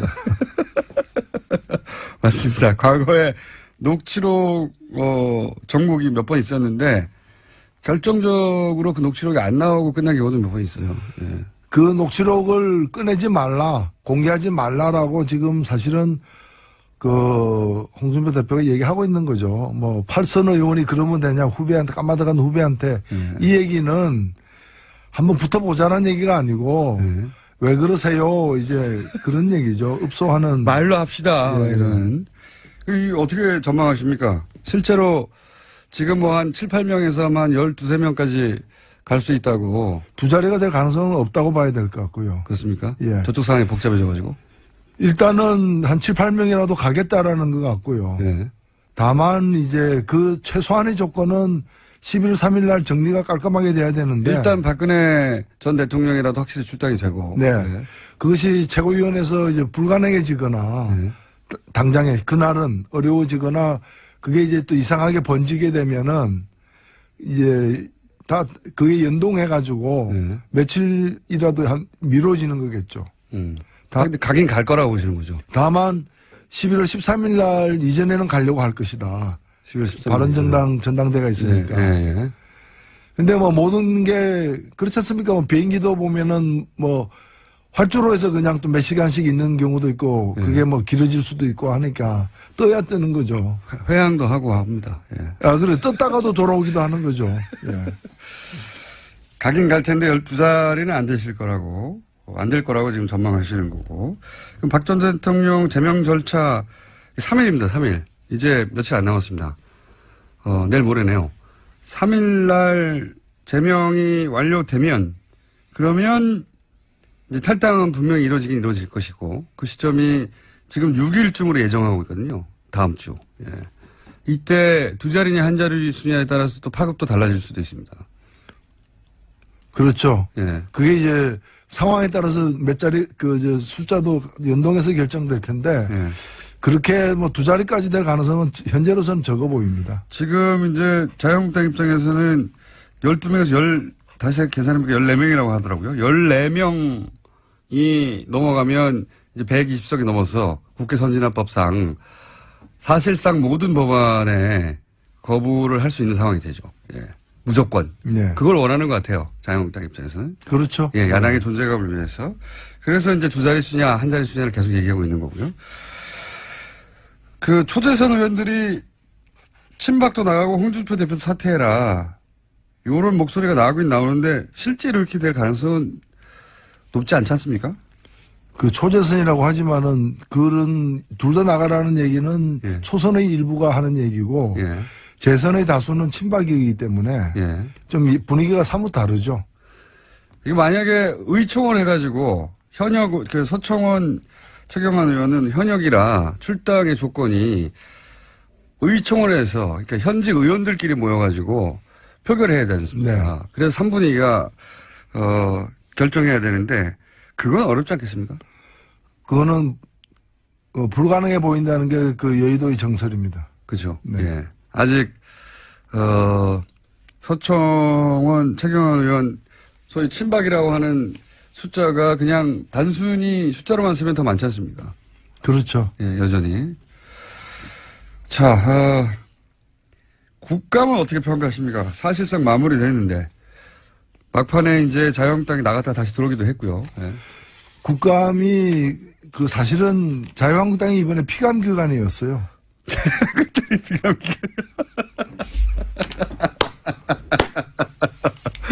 예. 사실 새 정부가 들어선 지는 예. 많이 잡아야 5달이거든요. 맞습니다. 예. 그러면 지난 1년을 평가하는 데 있어서 7달은 최소한 7개월은. 박근혜 정부고 사실상 그다음에 그 5달은 이제 새 정부기 때문에 예. 저쪽 게 더 많죠. 예. 그리고 새로 됐기 때문에 뭐 사고 칠 시간도 없었고 아직 없었고. 그러니까 주로 이제 굵직굵직한 건 다 저쪽에서 이제 벌어진 거니까 제가 볼 때는 감사를 이렇게 안 받으려고 뭐 잠시 있다. 이제 도망갔다가 이제 다시 들어온 게 아닌가. 그리고 예.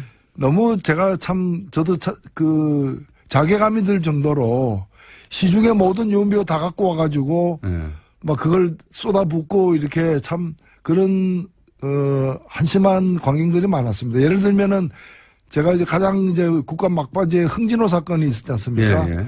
나선데 계속해서 자유한국당에서 그 화면을 틀면서 예.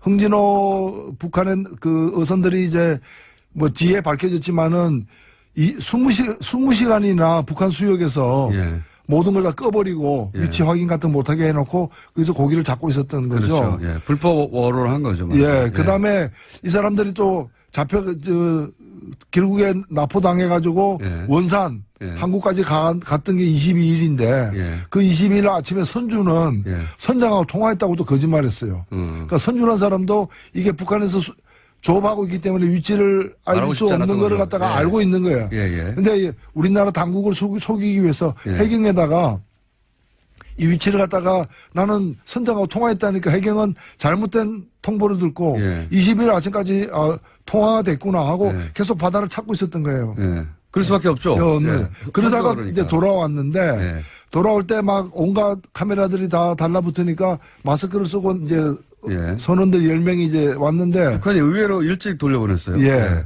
근데 그걸 가지고서 계속해서 저 사람들이 왜 마스크 썼냐 이거예요. 저게 지금 남한 사람이 아닐 수 있다라는 거예요. 지금 우리 어선들은 북한에 억류돼 있고 아, 그건 제가 못 봤습니다. 억류돼 있고 이 사람들이 이제 북한 요원들이라 이거야. 광주 사태 때도 북한 그 게릴라 부대들이 들어왔는데 뭐 이런 식인 거예요. 그런 주장도 있었습니까? 그걸 갖다가 국회에서 그래서 제가 장관에게 물어본 겁니다. 아니 그러면 집단으로 마스크 쓰고 나타나면 다 간첩이냐? 자기들도 집단으로 마스크 썼잖아요. 그렇죠. 예. 그래서 이런 실제 그런 주장이 있었어요? 아니 국감에서 이걸 세 차례 계속됐던 지금 질문입니다. 저 사람들 북한 요원들 아니냐고? 그런 설이 있는데 어떻게 생각하느냐. 그리고 심지어는 그 일베 같은 데 주장할 내용이 10명 중에 예. 3명이 베트남 사람이고 7명이 예. 한국 사람인데 7명 중에 5명이 제주도다. 이게 말이 되느냐. 아니, 이게 제가 보니까 선장이 제주도예요. 원래 노가다 일용 노동자들도 그렇고 팀으로 움직이잖아요. 그럼 그렇죠. 선장이 제주도면 제주도 사람이 많게 돼 있으려고. 그 바다 용어로 오야지라고 하죠. 그렇죠. 자기 주변 사람들 같이 가자 이래가지고 가는데 이게 10명 타는 배니까 작은 배예요. 네. 그 큰 배차는 공채해가지고 선원을 모집하는 것도 아니기 때문에. 7명 중에 5명이 근데 그걸 가지고서 왜 이제 문제죠? 네. 이게 지금 조작된 사건 아니냐. 북한하고 지금 북한 당국하고 서로 짜고서. 왜 짜죠, 근데? 그래서 나는 왜 짜는지 네. 그렇게 한 게 아니냐. 간첩을 만들 때는 짠 경력들이 있죠. 보수 야당에서. 근데 돌려보냈는데 왜 이걸 짜죠? 심지어는 이 사건이 일어난 날이 어떤 날이냐. 네. 그날 다른 사건을 덮기 위해서 이거 한 거 아니냐. 뭐 이런 식으로까지 이제 그것도 국감장에서 공식적인 질문에 창의적이네요. 등장을 하는 거죠. 굉장히 그래서 창의적인. 마스크를 쓰더라도 집단적으로 마스크 쓰면은 네. 자유한국당으로부터 간첩 얘기 들을 수 있다. 간첩 얘기를 안 들리면 마스크를 쓰고 X자 표시를 해야 되는군요. 그 X는 네. 우리는 X 당한 사람들입니다. 이제 그런 이제 예, 진솔한 그런 이제 예, 고백이죠. 하여튼 전 대표한테 걸리면은 이렇게 다 해체됩니다. 자, 한 가지만 더 여쭤보고 정의당이 찍으면은 다 낙마한다. 정의당의 데스노트. 그래서 홍종학 그 중소벤처기업부 장관 후보자에 대해서 이것은 편법적으로 소위 이제 꼼수를 부려서 세금을 덜 내려고 한 게 아니냐 하는 야당 측의 의혹 제기에 대해서 정의당이 뭐라고 하느냐 관심이 많아요. 예. 언론들도. 왜냐하면 정의당이 이 사람 안 돼. 그러면 결국 다 안 되거든요. 근데 근데 뭐 정의당이 아직 입장이 안 나오고 있어요. 정의당이 힘이 있어서 그렇게 된 건 아니고요. 좀 상식을 반영하기 때문에 네. 그렇게 돼버린 게 정의당 아닌가. 눈에도 걸릴 정도면 안 되는 거다 이거거든요. 네. 어저께 저희들도 의원총회를 해가지고 이 문제를 다뤘습니다마는 네. 결론은 좀 뭡니까? 결론은 좀 이 신중한 네.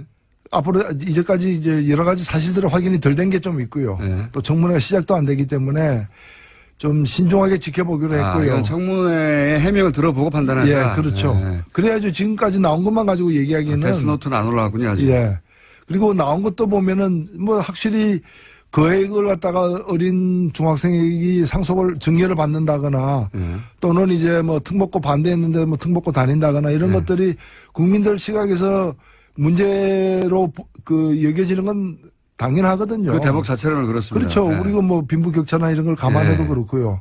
다만 이제 이게 구체적인 어떤 불법행위, 탈법행위가 있었느냐 없었느냐 예. 이런 걸 봐야 되는데 제가 한 가지 당부드리고 싶은 건 뭔가면은 제가 이 관련된 법을 낸 사람입니다. 지금. 예, 예. 그래서 제가 이 격세 예. 정리할 때 예. 그러니까 할아버지 할머니가 손자 손녀에게 네, 증여할 네. 때 지금도 그렇게 되면요 아들 딸에게 증여할 때보다 세금을 더 내게 돼 있어요. 그렇죠. 30% 추가로 내게 네. 돼 있는데 제가 볼 때는 30%만 더 추가로 낼 게 아니라 네. 더 많이 한 50% 내자라는 네. 법안을 지금 제출해 놓고 있는 거예요. 그러니까 네. 해결이 상속을 금지할 수 있는 게 아니라면 네. 사유재산제가 인정되기 때문에 네. 상속을 금지할 수는 없을 것이고 그렇다면 세금이라도 많이 내게 하자. 네. 이게 해법인데 이런 법 예. 부자에게 더 증세하는 법을 누가 반대했느냐? 예. 자유한국당 등이 반대했는데 그 사람들이 지금 난리를 치고 있어요.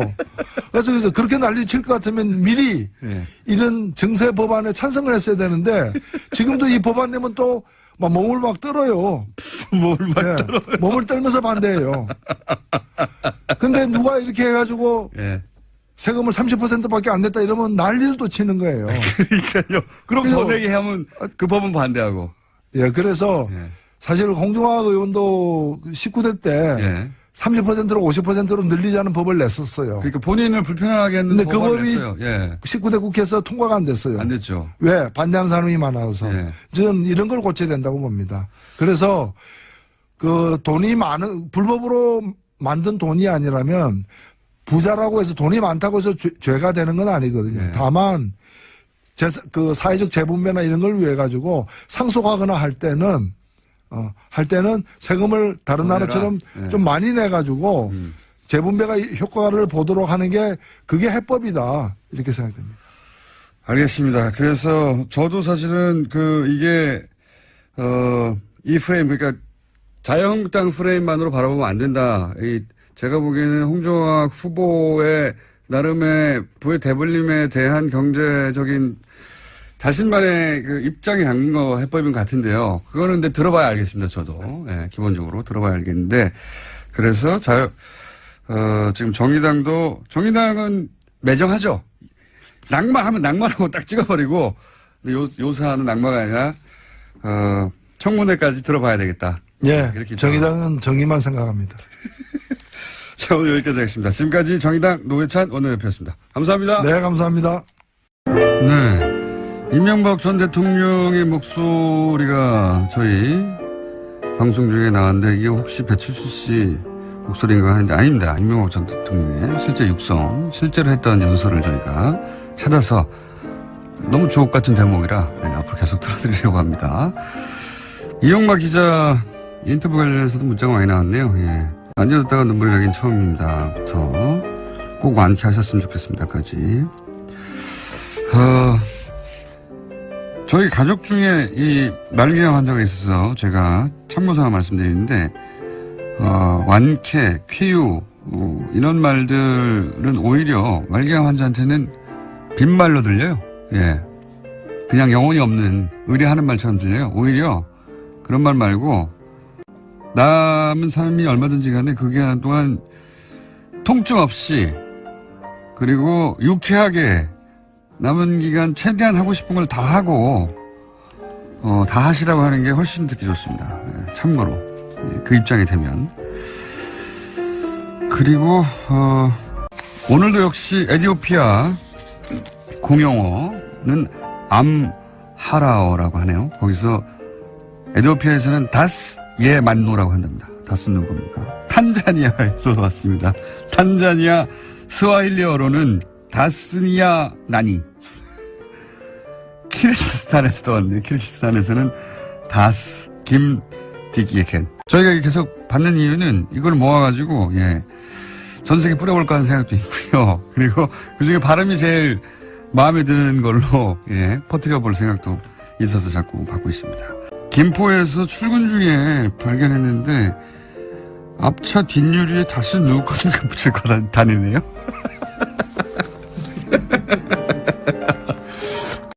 이런 스티커도 저희가 한번 만들어 봐야 되겠네요. 예.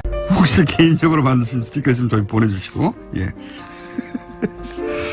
다수는 누구 겁니까? 예. 이제 검찰이 공식으로 묻는다고 하니까 그 답이 나오겠죠. 여기까지 하겠습니다. 원종우 씨 나오셨습니다. 안녕하십니까. 안녕하세요. 네, 네, 정통과학 팟캐스트를 운영하고 있는 분입니다. 과학하고 앉아있네라고 하는. 우리나라 과학 팟캐스트의 시초라고 네. 말해도 좋을, 그리고 현재 선두라고 말해도 그렇습니다. 좋고, 하나밖에 없기 때문에 시초자 선두입니다. 뭐 조금 있긴 합니다, 사실. 사실상 시초자 선두. 자, 오늘은 주제가 뭡니까? 어제가 할로윈이었잖아요. 할로윈데이. 예. 네, 할로윈이라서. 아일랜드 전통이라는 것까지는 제가 압니다. 예, 이게 사실 되게 오래된 거예요. 한 2500년? 아, 그렇구나. 네, 굉장히 네. 오래됐는데, 아일랜드 하면 우리가 켈트족도 그러잖아요. 네. 켈트족은 이제 드루이드교 뭐 이런. 그러니까 드루이드교. 기독교 이전에 예, 이제 예. 유럽 종교들인데, 그때부터 있던 축제라고 하고요. 네. 이분들은 이제 겨울이 시작되는 11월 1일을 새해 첫날로 봤대요. 네. 그래서 이 사람들은 이제 사람이 죽어도 영혼은 1년 동안 다른 사람의 몸속에 숨어 있다가 내세로 간다는 이상한 믿음을 갖고 있었어요. 네. 굳이 자기 몸도, 그러니까 죽은 사람의 영혼이 다른 사람의 몸에 들어가서, 그래서 그 한 해의 마지막 날인 10월 31일 날 이제 죽은 다른 사람 영혼이 몸에 들어오는 걸 막기 위해서 네. 귀신 복장을 하고 예. 뭐 쫓아내는 뭐 이런 게 시작이 됐다고 그러네요. 근데 이게 나중에 이제 몸에, 그 시절 그 사람들의 사고 방식으로는 귀신이 다른 사람 몸에 들어갔다가 나가는 거다. 네. 근데 들어가면 안 좋았나 보죠? 뭐 남의 영혼이 들어오는데 좋겠어요? 제 아니, 영혼이 있어야 되는데 이 안에? 힘이 더 세진다든가 뭐 그럴 수도 있었어요. 뭐 있잖아요. 그런 거 같으면 이렇게 안 했겠죠. 어쨌든 그게 나쁜 건데 그걸 막자고 한 거다? 네, 그러니까 일종의 빙의 되는 상황을 막으려고 시작을 근데 했다고 그러면 하는데. 귀신이 들어오지 못하게 귀신 복장을 하면 저건 귀신이구나 해서 자기가 안 들어간다는 건. 그러니까 아마 우리 저 귀면화 같은 거 있잖아요. 네. 그 도깨비 얼굴로 나쁜 걸 쫓고 뭐 이런 비슷한 뭐가 아니었을까라고 추측만 합니다. 처용가처럼 네, 뭐 그런 뭐가 아니었을까. 그런 뭔가 아닌가. 예전에는 다들 그 각 지역의 방식으로 귀신, 악마, 혹은 유령 이런 게 다 있다고 생각했으니까요. 그렇죠. 예. 뭐 지금도 그렇게 생각하시는 분도 많고요. 많죠. 예. 요런 혹시 크다. 귀신을 믿으세요? 저는 믿는다고 할 수는 없고요. 이 존재한다고 생각하십니까? 현상은 제가 좀 겪었죠. 현상? 이걸 이제 과학적으로 말하면 귀신 현상을 겪은 거고 보통 일반적으로 말하면 귀신을 봤다라고 얘기를 하는 거죠. 과에 눌린 거 아니에요? 뭐 그럴 수도 있고요. 뭐. 아니, 요 얘기하니까 생각나는 게 우리나라에서는 가에 눌려가지고 갓쓴 전설의 고향에서 나오는 그렇죠. 그런 장면을 많이 봤다고 그런 남녀를 보죠. 예, 그런 남녀를 본다고 하는데 미국에서는 가해를 눌리면 외계인을 봅니다. 네. 그러니까 20세기 이후의 트렌드입니다, 그게. 그게 그 나라 문화예요. 가해 눌린다고 하는 신체적 증상, 예, 가수면 상태. 그때 소위 이제 잠재의식 속에 있는 무서운 대상을 떠올리는데 미국에서는 사실은 외계인에 대한 이야기가 50년대, 60년대 많이 나왔거든요. 네. 예. 그러다 보니 외계인을 본대요. 그래서 외계인에 잡혀갔다는 사람들의 많은 경우에는 사실 가해 눌린 거였다. 굉장히 네. 그런 얘기들, 잡혀갔던 얘기들이 많은데, 네. 그게 이제 19세기 이럴 때 요정이나 도깨비류, 뭐 그런 거한테 잡혀갔다는 얘기하고 똑같아요. 그러니까요. 외계인으로만 바뀌어 있는 거지. 외계인에 잡혀갔던 얘기가 하필 왜 미국에서 그렇게 많이 나오냐. 외계인들이 미국인을 선호하는 거냐. 그게 아니라 미국 문화 속에, 예, 로스웰로부터 시작해가지고 외계인에 대한 이야기가 많았고, 외계인 침묵에 대한 얘기가 많았고, 네.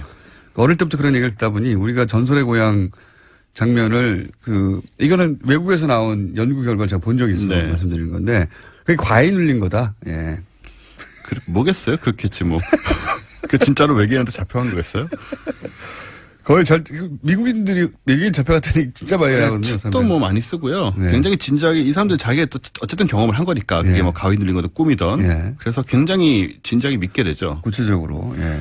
그런데 그런데 오늘의 주제는 뭡니까? 그래서 그러니까 이제 제가 과학하는 입장에서는 사실 유령이 있다고 말할 수는 없어요. 제가 봤다 한들. 네.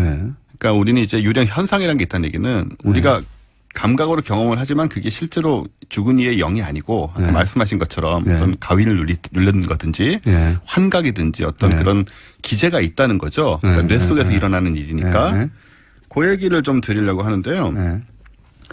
일단은 사실 과학계에서 그 유령 현상이라는 걸 규명하려고 연구를 많이 했습니다, 그동안. 그런 사람들이 있죠. 네. 미국의 그 소위 뭐 내셔널 지오그래픽이나 아니면 뭐 히스토리 채널이나 네. 디스커버리 채널이나 이런 다큐 채널들에 빠지지 않는 게 귀신의 존재를 규명하려고 그렇죠. 하는 예, 그런 다큐들입니다.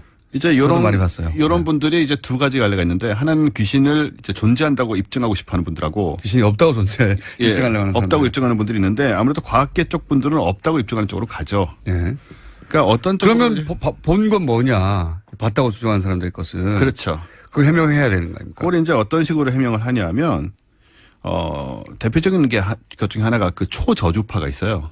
초저주파. 네. 보통 인간은 20에서 2만 헤르츠까지 듣잖아요. 네. 20 이하로 내려가면 이제 인간에게는 네. 초저주파가 되는데 이 초저주파들이 뭐 우리 귀에는 안 들리지만 사방에 이제 있잖아요. 네. 이런 게 좀 많이 들리는 그런 쪽으로 들어가면 이게 일단은 그 척추의 오싹함을 만들어내고 아, 그런 초저주파는 안 들리지만. 예, 안 들리지만 이제 몸이 느끼는 거죠. 몸이 느낀다. 그리고 뭐 긴장되고 예. 불안해지고 심지어는 슬퍼진다.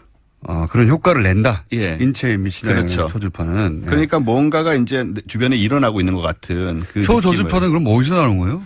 초저주파는 뭐 기계들에서도 나오고요. 네. 사실 굉장히 많은 데서 나오고 있고. 근데 이게 초저주파가 나오는지를 모른 채 음산한 기후를 느낀다고 할 때는 그렇죠. 실제로는 초저주파를 발생시키는 네. 음원 같은 게 있는 것이다. 뭔가. 그러니까 소리가 안 들리니까 사실 모르거든요. 왜 우리 영화에 나오는 그런 거대한 환기 팬 같은 거 있잖아요. 뭐 지하실에 있는 큰 거. 그런 것들 돌아갈 때는 소리도 나지만 굉장히 낮은 소리들이 나요. 그러니까 그런 것들이 이제 몸에 영향을 주는 거죠. 오싹한 것, 음산한 것은 그런 효과일 수 있다라고 이제 과학적으로. 일 수 있다. 예, 이거 이제 이런 건 다 연구에서 논문이 나온 것들이고요. 네, 이미. 예. 그 다음에는 이제 자기장 있어요. 그 얘기는 제가 들어본 적이 있어요. 예. 예. 그 소위 이제 뇌에 영향을 미친다. 그렇죠. 예, 자기장이. 왜냐면 이것도 파거든요. 예. 그럼요. 예.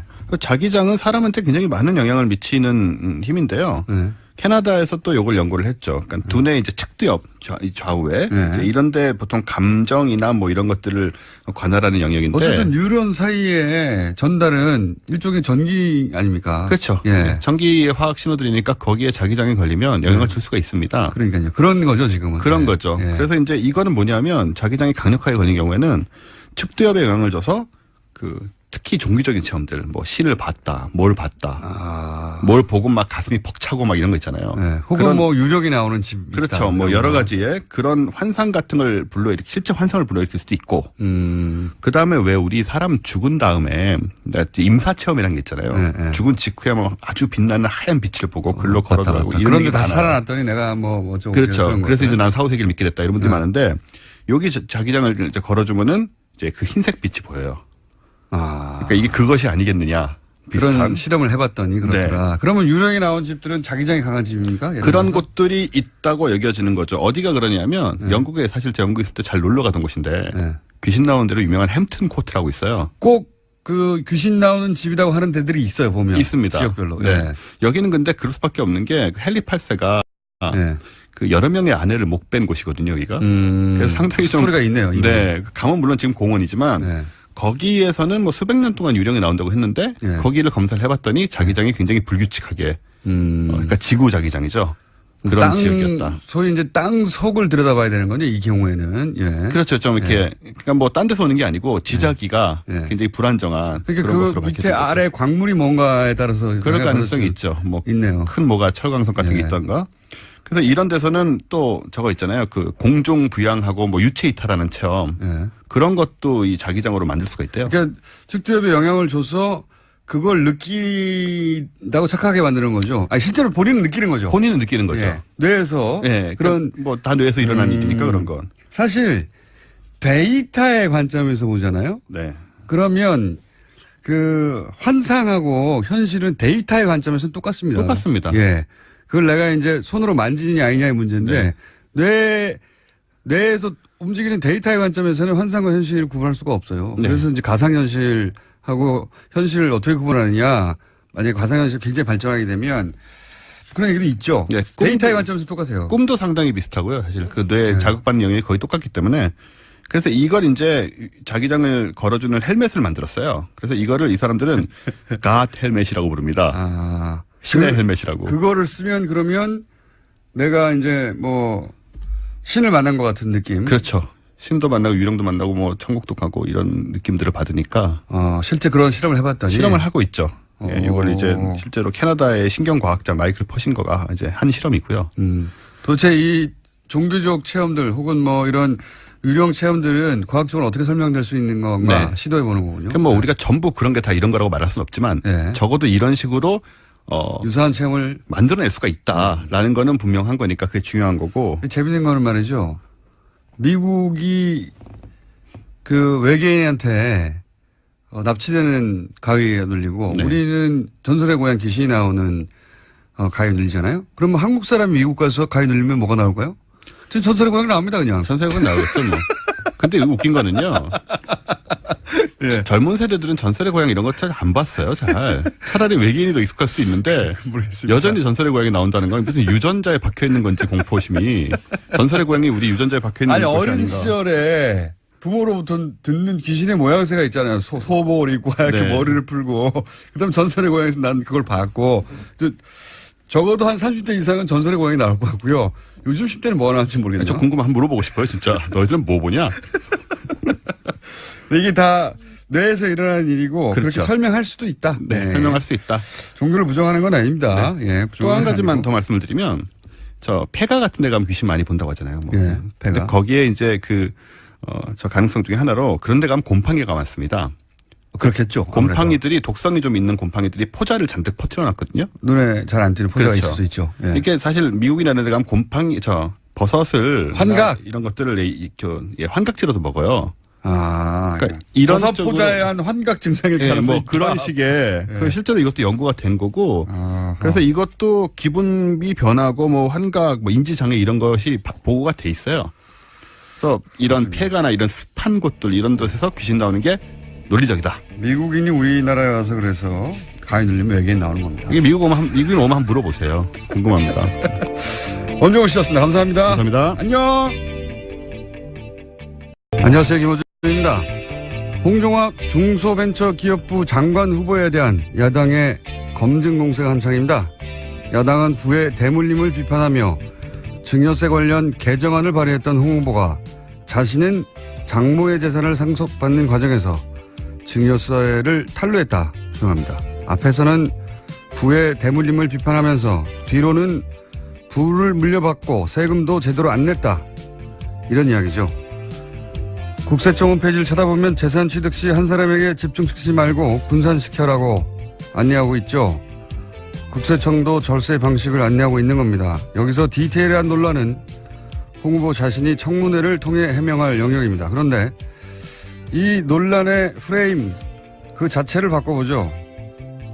홍 후보는 자신의 경제적 지위를 강화하고 편하게 만들 수 있는 정당에 들어가 그런 법안을 만든 게 아니라 오히려 자신의 경제적 지위를 불편하게 만들 정당에 들어가 자신의 이익에 반하는 법안을 발의했습니다. 이렇게 바꾸면 이야기가 전혀 달라지는 거죠.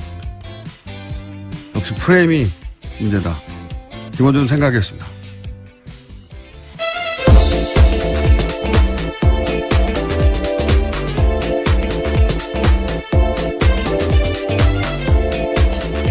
시사인의 김은주입니다.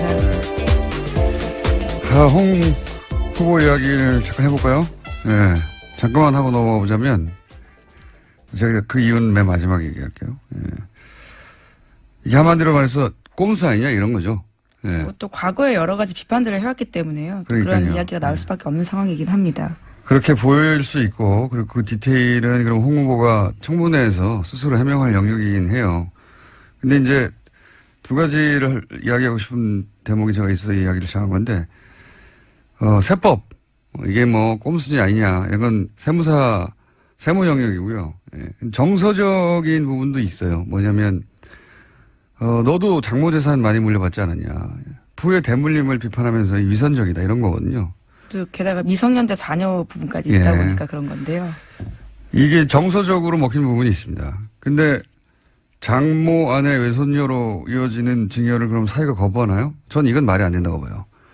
정서적인 부분이 있다는 건 이해가 가는데 거부할 수 없는 겁니다. 그래서 이걸 쪼개기 증여라고 또 표현하는데, 두 번째로는 분할 정여는 상식적인 방식이라고, 저도 잘 몰라서 물어봤더니 세무사들한테 상식적인 방식이라고 하는데, 문제는 증여세, 이거의 핵심은 증여세를 부모가 자식에게 현금으로 주고, 자식이 아직 어리니까, 그리고 그 현금에 대해서 증여세를 또 내느냐, 아니면 홍 후보가 한 것처럼 부모가 자식에게 그 돈을 빌려주고, 그리고 빌려준 것에 대해서 뭐 세금과 이자를 내느냐.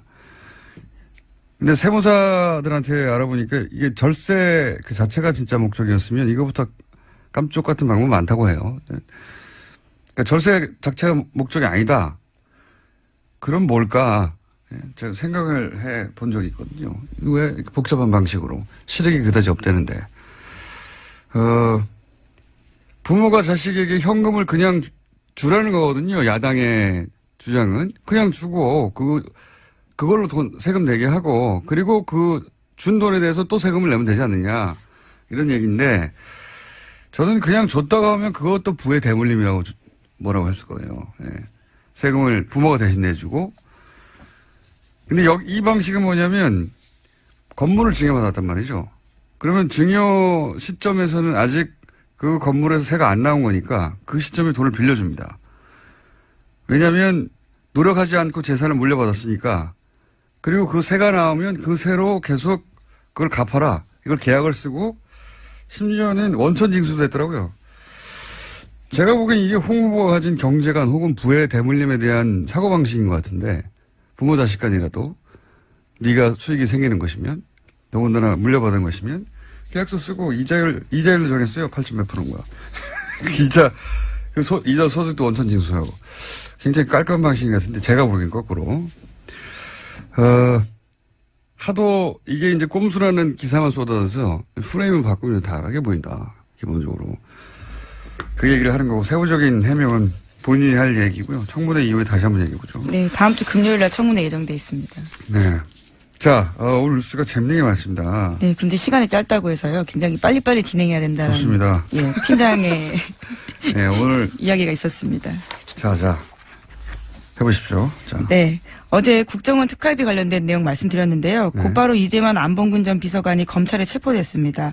그리고 나서는 검찰에 가서 관련된 사실들을 모두 시인했다라고 하는데요. 자세한 내용들이 좀 나왔습니다.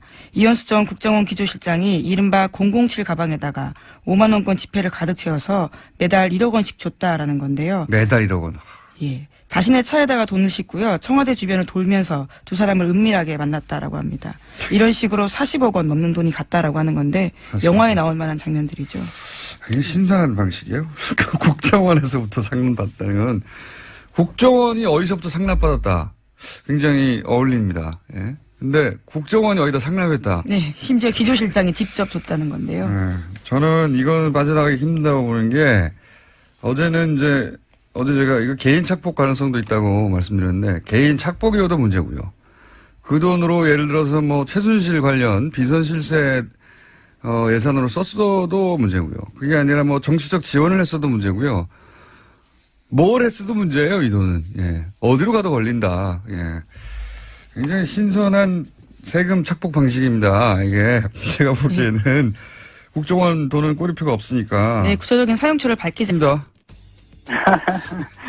네, 뭐 좋을 때 있고 나쁠 때 있고. 네. 오늘은 좋은 편이네요. 네. 다행입니다. 예. 박문진의 자유한국당, 뭐, 이전에 새누리당 시절이죠. 예, 새누리당 시절에 임명한 이사 두 분이, 사의를 표명했습니다. 그리고 보궐이사 2명이 임명됐는데,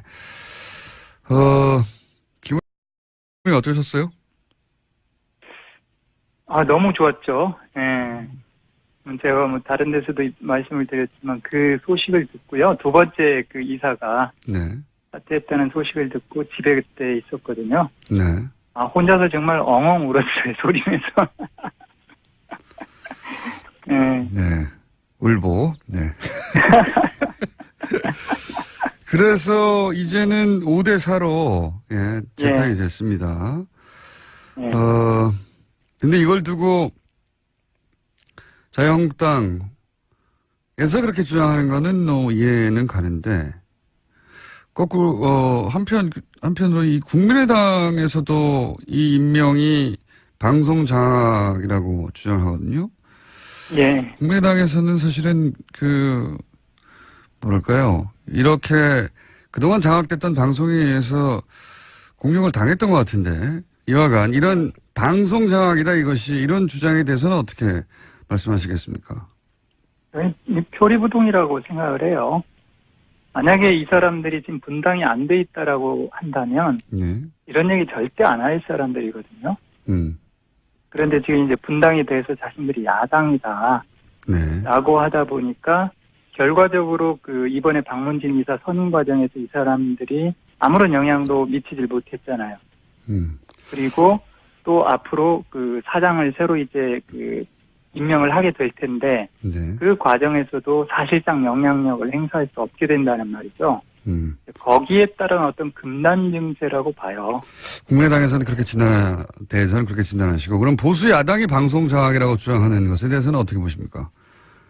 말이 안 되는 거죠. 쉽게 말하면 지금까지 MBC라고 하는 존재는요, KBS도 마찬가지고 예. 사실상 자유한국당의 뭐라고 해야 될까, 끈앞풀이라고 해야 될까, 한몸이었습니다. 지금까지. 그러니까 자유한국당의 소유권을 그쪽에서 가지고 있었던 거죠.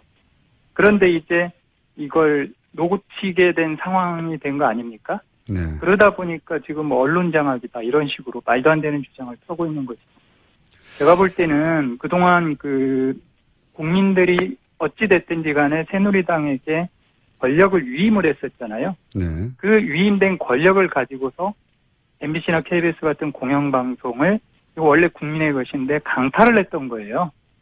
그걸 이제 도적들이 쫓겨나면서 국민들에게 다시 되돌려 주려고 하니까 도적이 이건 원래 내 거다라고 자기 소유권을 주장하는 거거든요.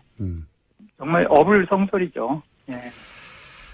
예, 아주 간단하게 정리해 주셨는데, 그러면 앞으로는 MBC, KBS 포함하여 당연히 이 공영방송 사장은 어떻게 선출해야 되는 겁니까? 지금 오랫동안 그 고민을 해보셨을 것 같은데. 그렇죠. 지금 국회에 보면은 언론장악 방지법이라고 하는 게 올라가 있거든요. 예. 언론장악 방지법을 보면은 앞으로 공영방송 사장을 뽑는 데 있어서 여야가 사실상 동의를 해서 뽑자 이런 안이 마련이 돼 있어요. 예. 예를 들면 이제 MBC 사장을 뽑는 박문진 이사 수를 13명으로 늘려서 여당이 7명, 야당이 6명, 7대6 비율로 맞추고 사장을 선임할 때는 특별 다수제라고 해서 3분의 2가 동의를 하도록 하자. 네. 그렇게 되면은 여당이 7대6으로 과반은 될지라도 여당 자체만으로 3분의 2는 안 되거든요. 예. 그러면 야당이 누군가 최소한 한두 명이 동의를 해줘야 된단 말이에요. 네. 이런 식으로 뽑자라고 돼 있는데요. 이런 방안 자체는 최악입니다. 제가 볼 때는. 왜냐하면 야당이 절대적인 비토권을 가지고 있는 거예요. 야당이 동의를 안 해주면 그렇죠. 절대 공영방송사 사장 임명이 안 됩니다. 계속 공전되겠죠. 예. 그렇죠. 우리가 왜 국회 선진화법 마련해 놨잖아요. 예. 그게 마련이 된 다음에 이게 무슨 식물국회가 됐다 이런 얘기하는데 제가 볼 때는 지금 올라가 있는 언론장악 방지법도 아마 이 국회 선진화법 이상으로 아마 최악의 그런 방안이 될 것이다라고 보는 거예요. 그러면 아마 그걸 고려를 해서 다른 딜을 하자고 들겠죠, 아마. 예. 그렇죠. 예. 예. 그래서 그럼 어떻게 해야 됩니까? 예. 근데. 저는 누차 주장을 하고 있는데요.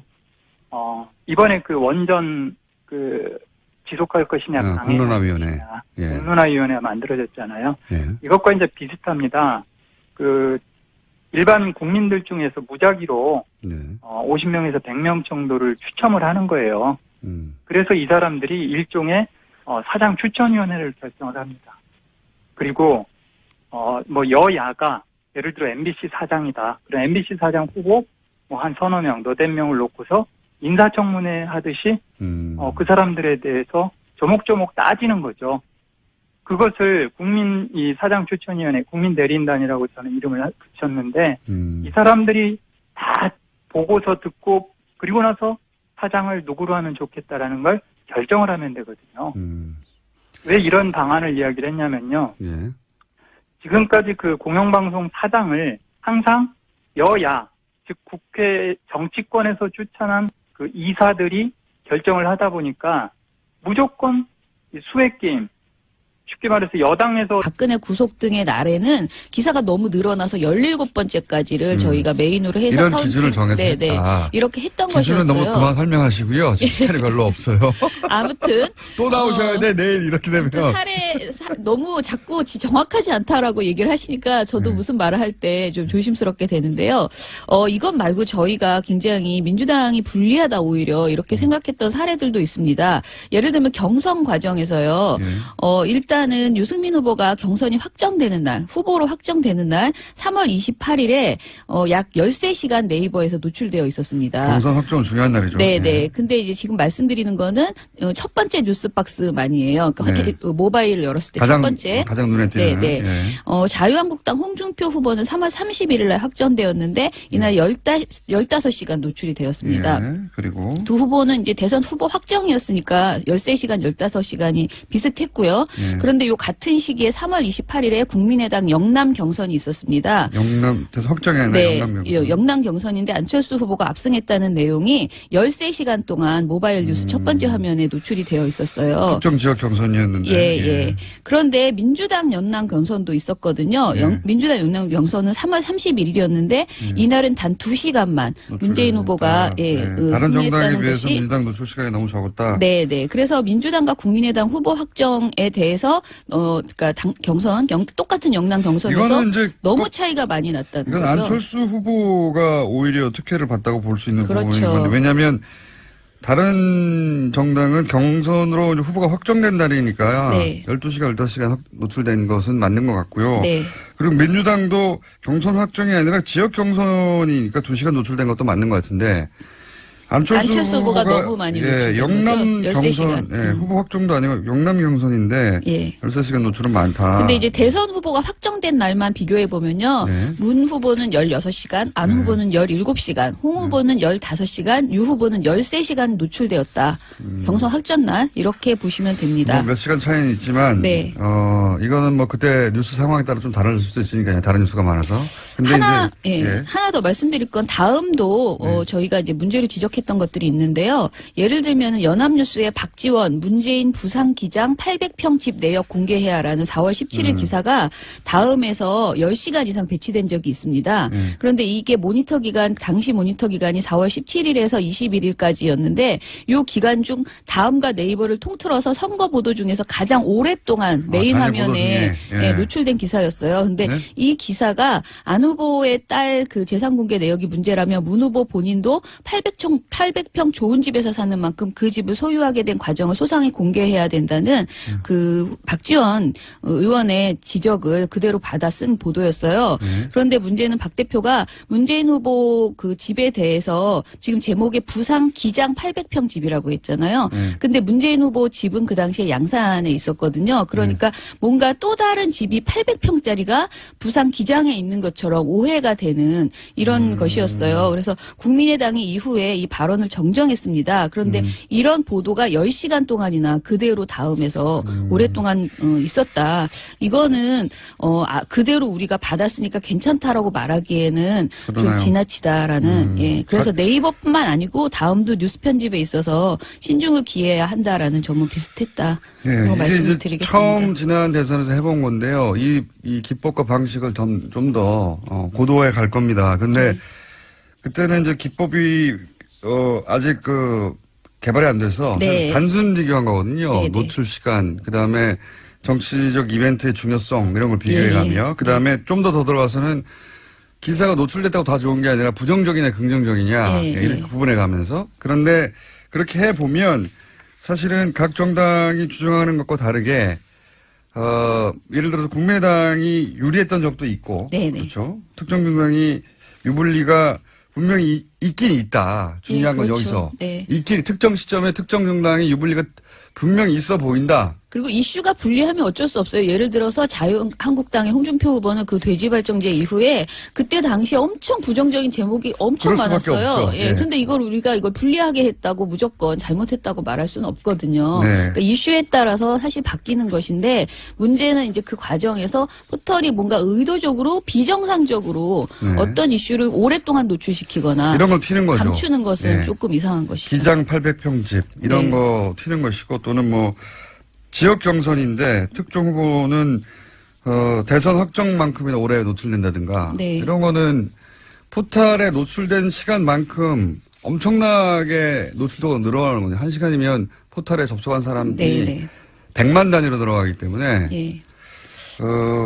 자 민원연이 그래서 생각하는 포탈의 엄청난 영향력에 네. 대해 상대적으로 규제가 너무 없고 네, 네. 그다음에 투명하게 검증할 수 있는 방법이 없어서 개선점 요구할 수 있는 개선점이 있는데 오늘 시간이 없네요. 아, 이거 하나만 말씀드릴게요.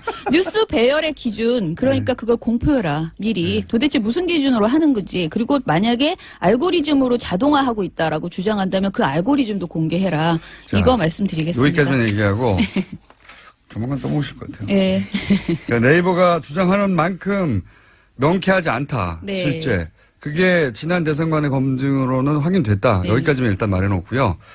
또 있습니다. 저희가 관련 뉴스는 앞으로 다룰 것이. 네. 그리고 민현영 차장님도 더 나오실 것 같고. 여기까지 일단 하겠습니다. 민원연의 김원경 사무처장이었습니다. 감사합니다. 감사합니다.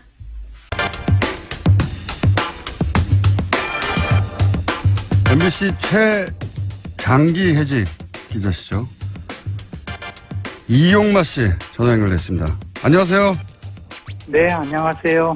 목소리가 좋으신. 안 와도 되는 이른바 깜깜이 예산이란 점 때문에요. 네. 이제서야 겨우 드러나게 된 겁니다.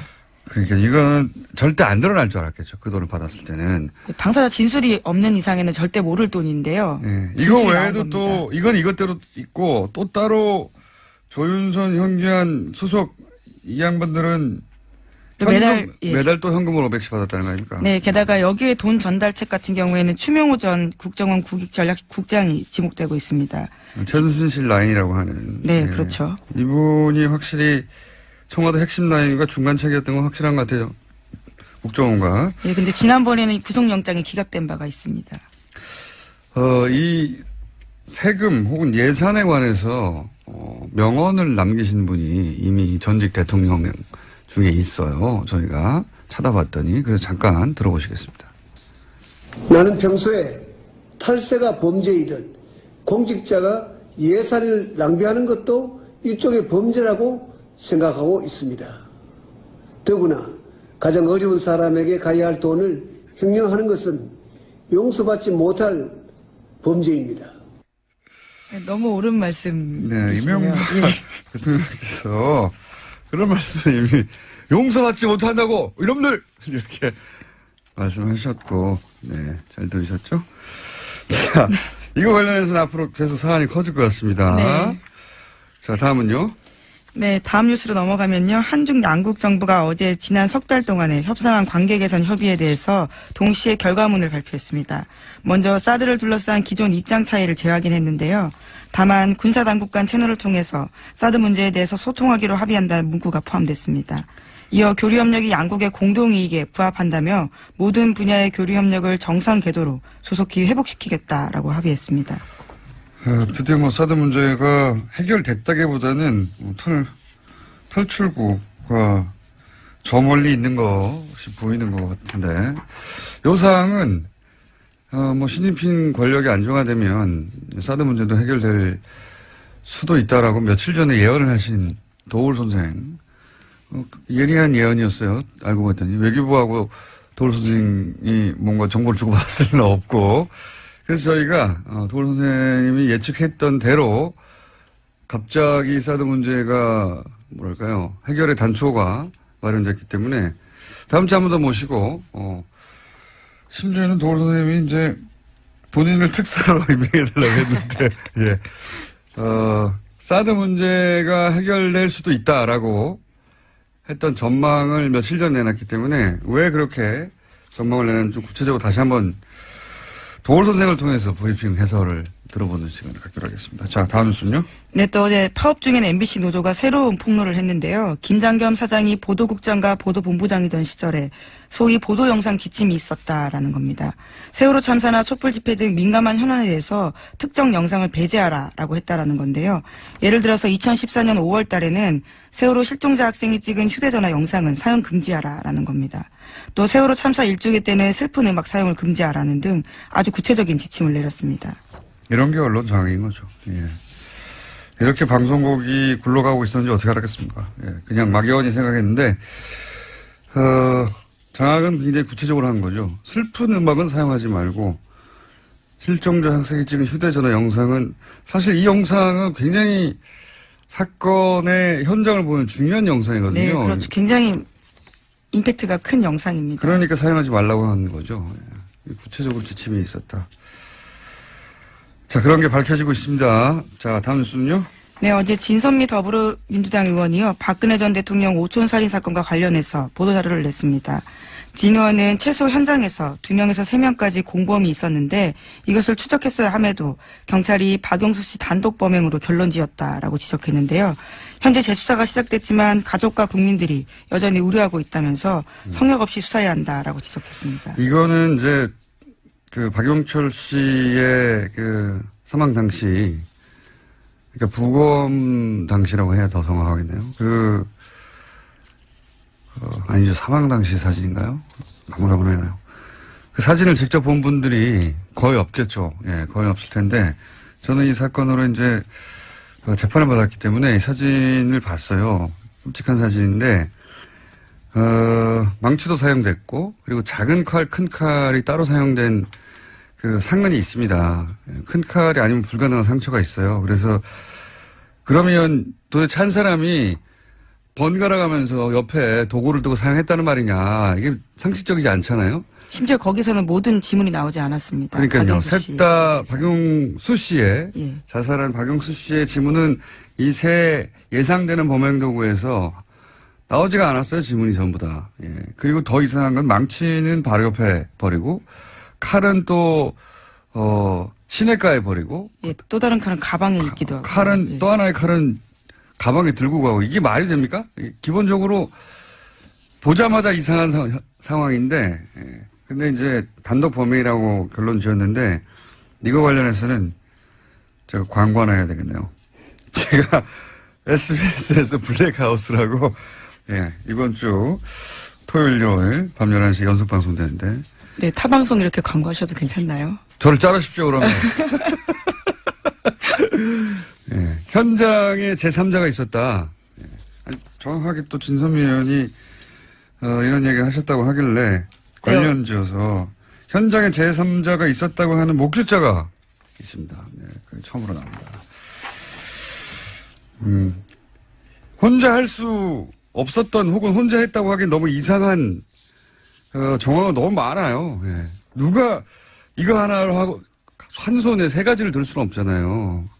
네, 현장만 가봐도 사실 알 수 있는 일입니다. 정말 이상하다라는 점들은. 그러니까요. 현장만 가봐도 아니 이 사람이 왜 새벽에 그 굉장히 가파른 등산로거든요. 예, 제가 직접 그 등산로 걸어봤습니다. 절벽이 있거든요. 그러니까요. 예. 그리고 조명이 있습니까? 거기 가로등에 전혀 산속에? 없죠. 예. 새벽에 어떻게 그 절벽을 타고 올라가서 자살합니까? 아니 절벽 하나를 넘어도 되는 것도 아니고 그 3km를 가야 돼요. 그 길을 타고 밤새. 말도 안 되는 거죠. 그렇다고 후레쉬가 있었느냐? 후레쉬도 발견 안 됐어요. 절벽으로 올라가는 길에 밧줄 같은 게 있는데요. 정말 장갑을 끼고 잡아야 될 만한 그런 저 밧줄입니다. 그러면 그 밤에 장갑하고 거기를 그렇죠. 장갑이랑 손에 무슨 흔적이 있는데 없단 말이죠. 이게 조금만 당시 제대로 수사했어도 단독 범행으로 결론내는 건 말이 안 되는 거거든요. 자, 과연 그러면 누가 있었느냐? 예, 밝혀 꼭 줘야 됩니다. 이 사안은. 이미 조용히 민원연 김영경 사무처장님 옆에 앉아서 예, 빨리 계십니다. 하나 더 해야 될 것 같은데요. 예, 제목 정도 읽고 넘어가죠. 네. 어제 트럼프와 관련되어 있는 러시아 스캔들에 대해서 뮬러 특검이 1호 기소했다라고 말씀드렸는데요. 1호 그 밖에 기소했고, 2명이 더 있습니다. 또 딴 것도 있습니까? 네, 또 하나 더 있고요. 또 어제 미국에서 상원 외교위원회 청문회가 있었는데요. 매티스 장관이 나왔습니다. 이에 대해서 매티스 장관이 미국에 대한 북한의 공격이 임박했을 경우에 미 대통령이 군수통자로서 군 통수권자로서 권한을 사용할 수 있다라는 조선일보의 오늘 아침 보도가 있습니다. 이건 조선일보가 정말 이게 바로 프레임이라는 겁니다. 예, 제가 홍 후보에 대해서 프레임의 문제라고 말씀드렸는데 조선일보는 트럼프 북한의 공격 임박 시 미 의회 동의 없이 공격 가능 이렇게 제목을 뽑았어요. 근데 이 사안은 말이죠. 미 상원 외교위원회 청문회에서 대통령이 전쟁 개시 권한을 제한해야 한다고 청문회를 연 거예요. 지금 거꾸로. 그러니까 핵심은 여기에 나온 당연히 국방장관은 이렇게 말하죠. 대통령한테 그런 권한이 있어야 된다고 주장하지만 이 청문회는 거꾸로 대통령의 권한을 제한해야 되겠다. 트럼프 대통령이 전쟁을 개시할 수 있는 권한을 가지는 게 위험하다는 발상이 지금 있는 겁니다. 미 의회에. 그래서 미 상원의회가 대통령의 권한을 제한해야 되는 거 아니냐. 이런 청문회를 열었는데 국방장관은 동의하지 않는다는 말을 하는 거지. 트럼프가 미 의회의 동의도 없이 공격이 가능하다는 게 이게 지금 언론용어로 미다시로 뽑힐 일이 아니에요. 제목으로 타이틀로. 이걸 이렇게 프레임을 이렇게 바꾸네요. 네. 자, 그런 일이 있습니다. 트럼프 대통령의 전쟁 개시, 전쟁 선포 권한을 제약해야 한다라는 청문회가 지금 있어요. 예, 미 헌법과 그게 관련되어 뉴스입니다. 있는 뉴스가 있습니다. 자, 여기까지 하겠습니다. 네, 시사인 김은지였습니다. 감사합니다. 네, 바로 이어서 어제 얘기하다가 시간이 짧아서 안녕하세요. 김원경 처장입니다. 연결해서 짜투리로 나오신 네이버 관련은 굉장히 중요한 사안이라, 네. 어제 이제, 국회에서 네. 네이버 뉴스 편집권에 대한 네. 문제 지적이 있었고, 네네. 뭐, 국민의당에서도, 대선 기간에 불이익을 당했다라는 네. 주장도 있었고 해서, 네. 불이익을 당했을 시점이 있을 수도 있습니다. 국민의당이. 그런데 네. 정반대로 다른 정당이 불이익을 당했다고 주장에 마땅한 사안도 있었거든요. 네. 그거 잠깐 소개해 주시면 구체적으로. 그러니까 민주당이 불이익을 당한 사례를 얘기하면 되나요? 뭐 민주당에서 누구 근데 일단은 지난 사안 중에 네. 민주당이 크게 불이익을 당한 사안이 있어서 그때 한번 예, 저희가 이제 고발하시더라고요. 했었죠. 근데 네. 이제 일단은 자유한국당에서도요, 저희 민원연 보고서를 보고 자신들이 불이익을 당했다고 네. 국회 국정감사에서 말을 했더라고요. 네. 이게 월간조선 보도에 나왔는데, 10월 20일에 중앙선관위 국정감사에서 박성중 자유한국당 의원이 민원연 보고서를 언급을 하면서, 문재인 287건, 그리고 안철수가 170건 노출되는 동안에 홍준표 후보가 82건, 유승민 63건, 심상정 1건이 됐다라고 하면서 이제 편향되게 편집이 되었다라고 지적을 했어요. 그런데 이제 어제는 또 심상정 의원이 같은 보고서를 언급을 하면서 홍준표 후보가 82번 노출될 동안 나는 딱 한 번 나왔다. 제가 이제 웃어야 할지 울어야 할지 혼란스럽다 이렇게 심상정 의원께서 말씀을 하셨어요. 각 정당이 각자 자기들이 다 네, 불리하게 그렇죠. 했다는 거고. 그런데 네. 이제 제가 심상정 의원실에서 어제 전화를 받았습니다. 네이버 측에 이 내용을 물어보니 네이버 측에서 민원연 데이터가 정확하지 않다라고 답변을 하셨대요. 근데 저희는 보고서를 낼 때 애초에 저희의 한계점들을 몇 가지를 얘기를 계속 들었었고요.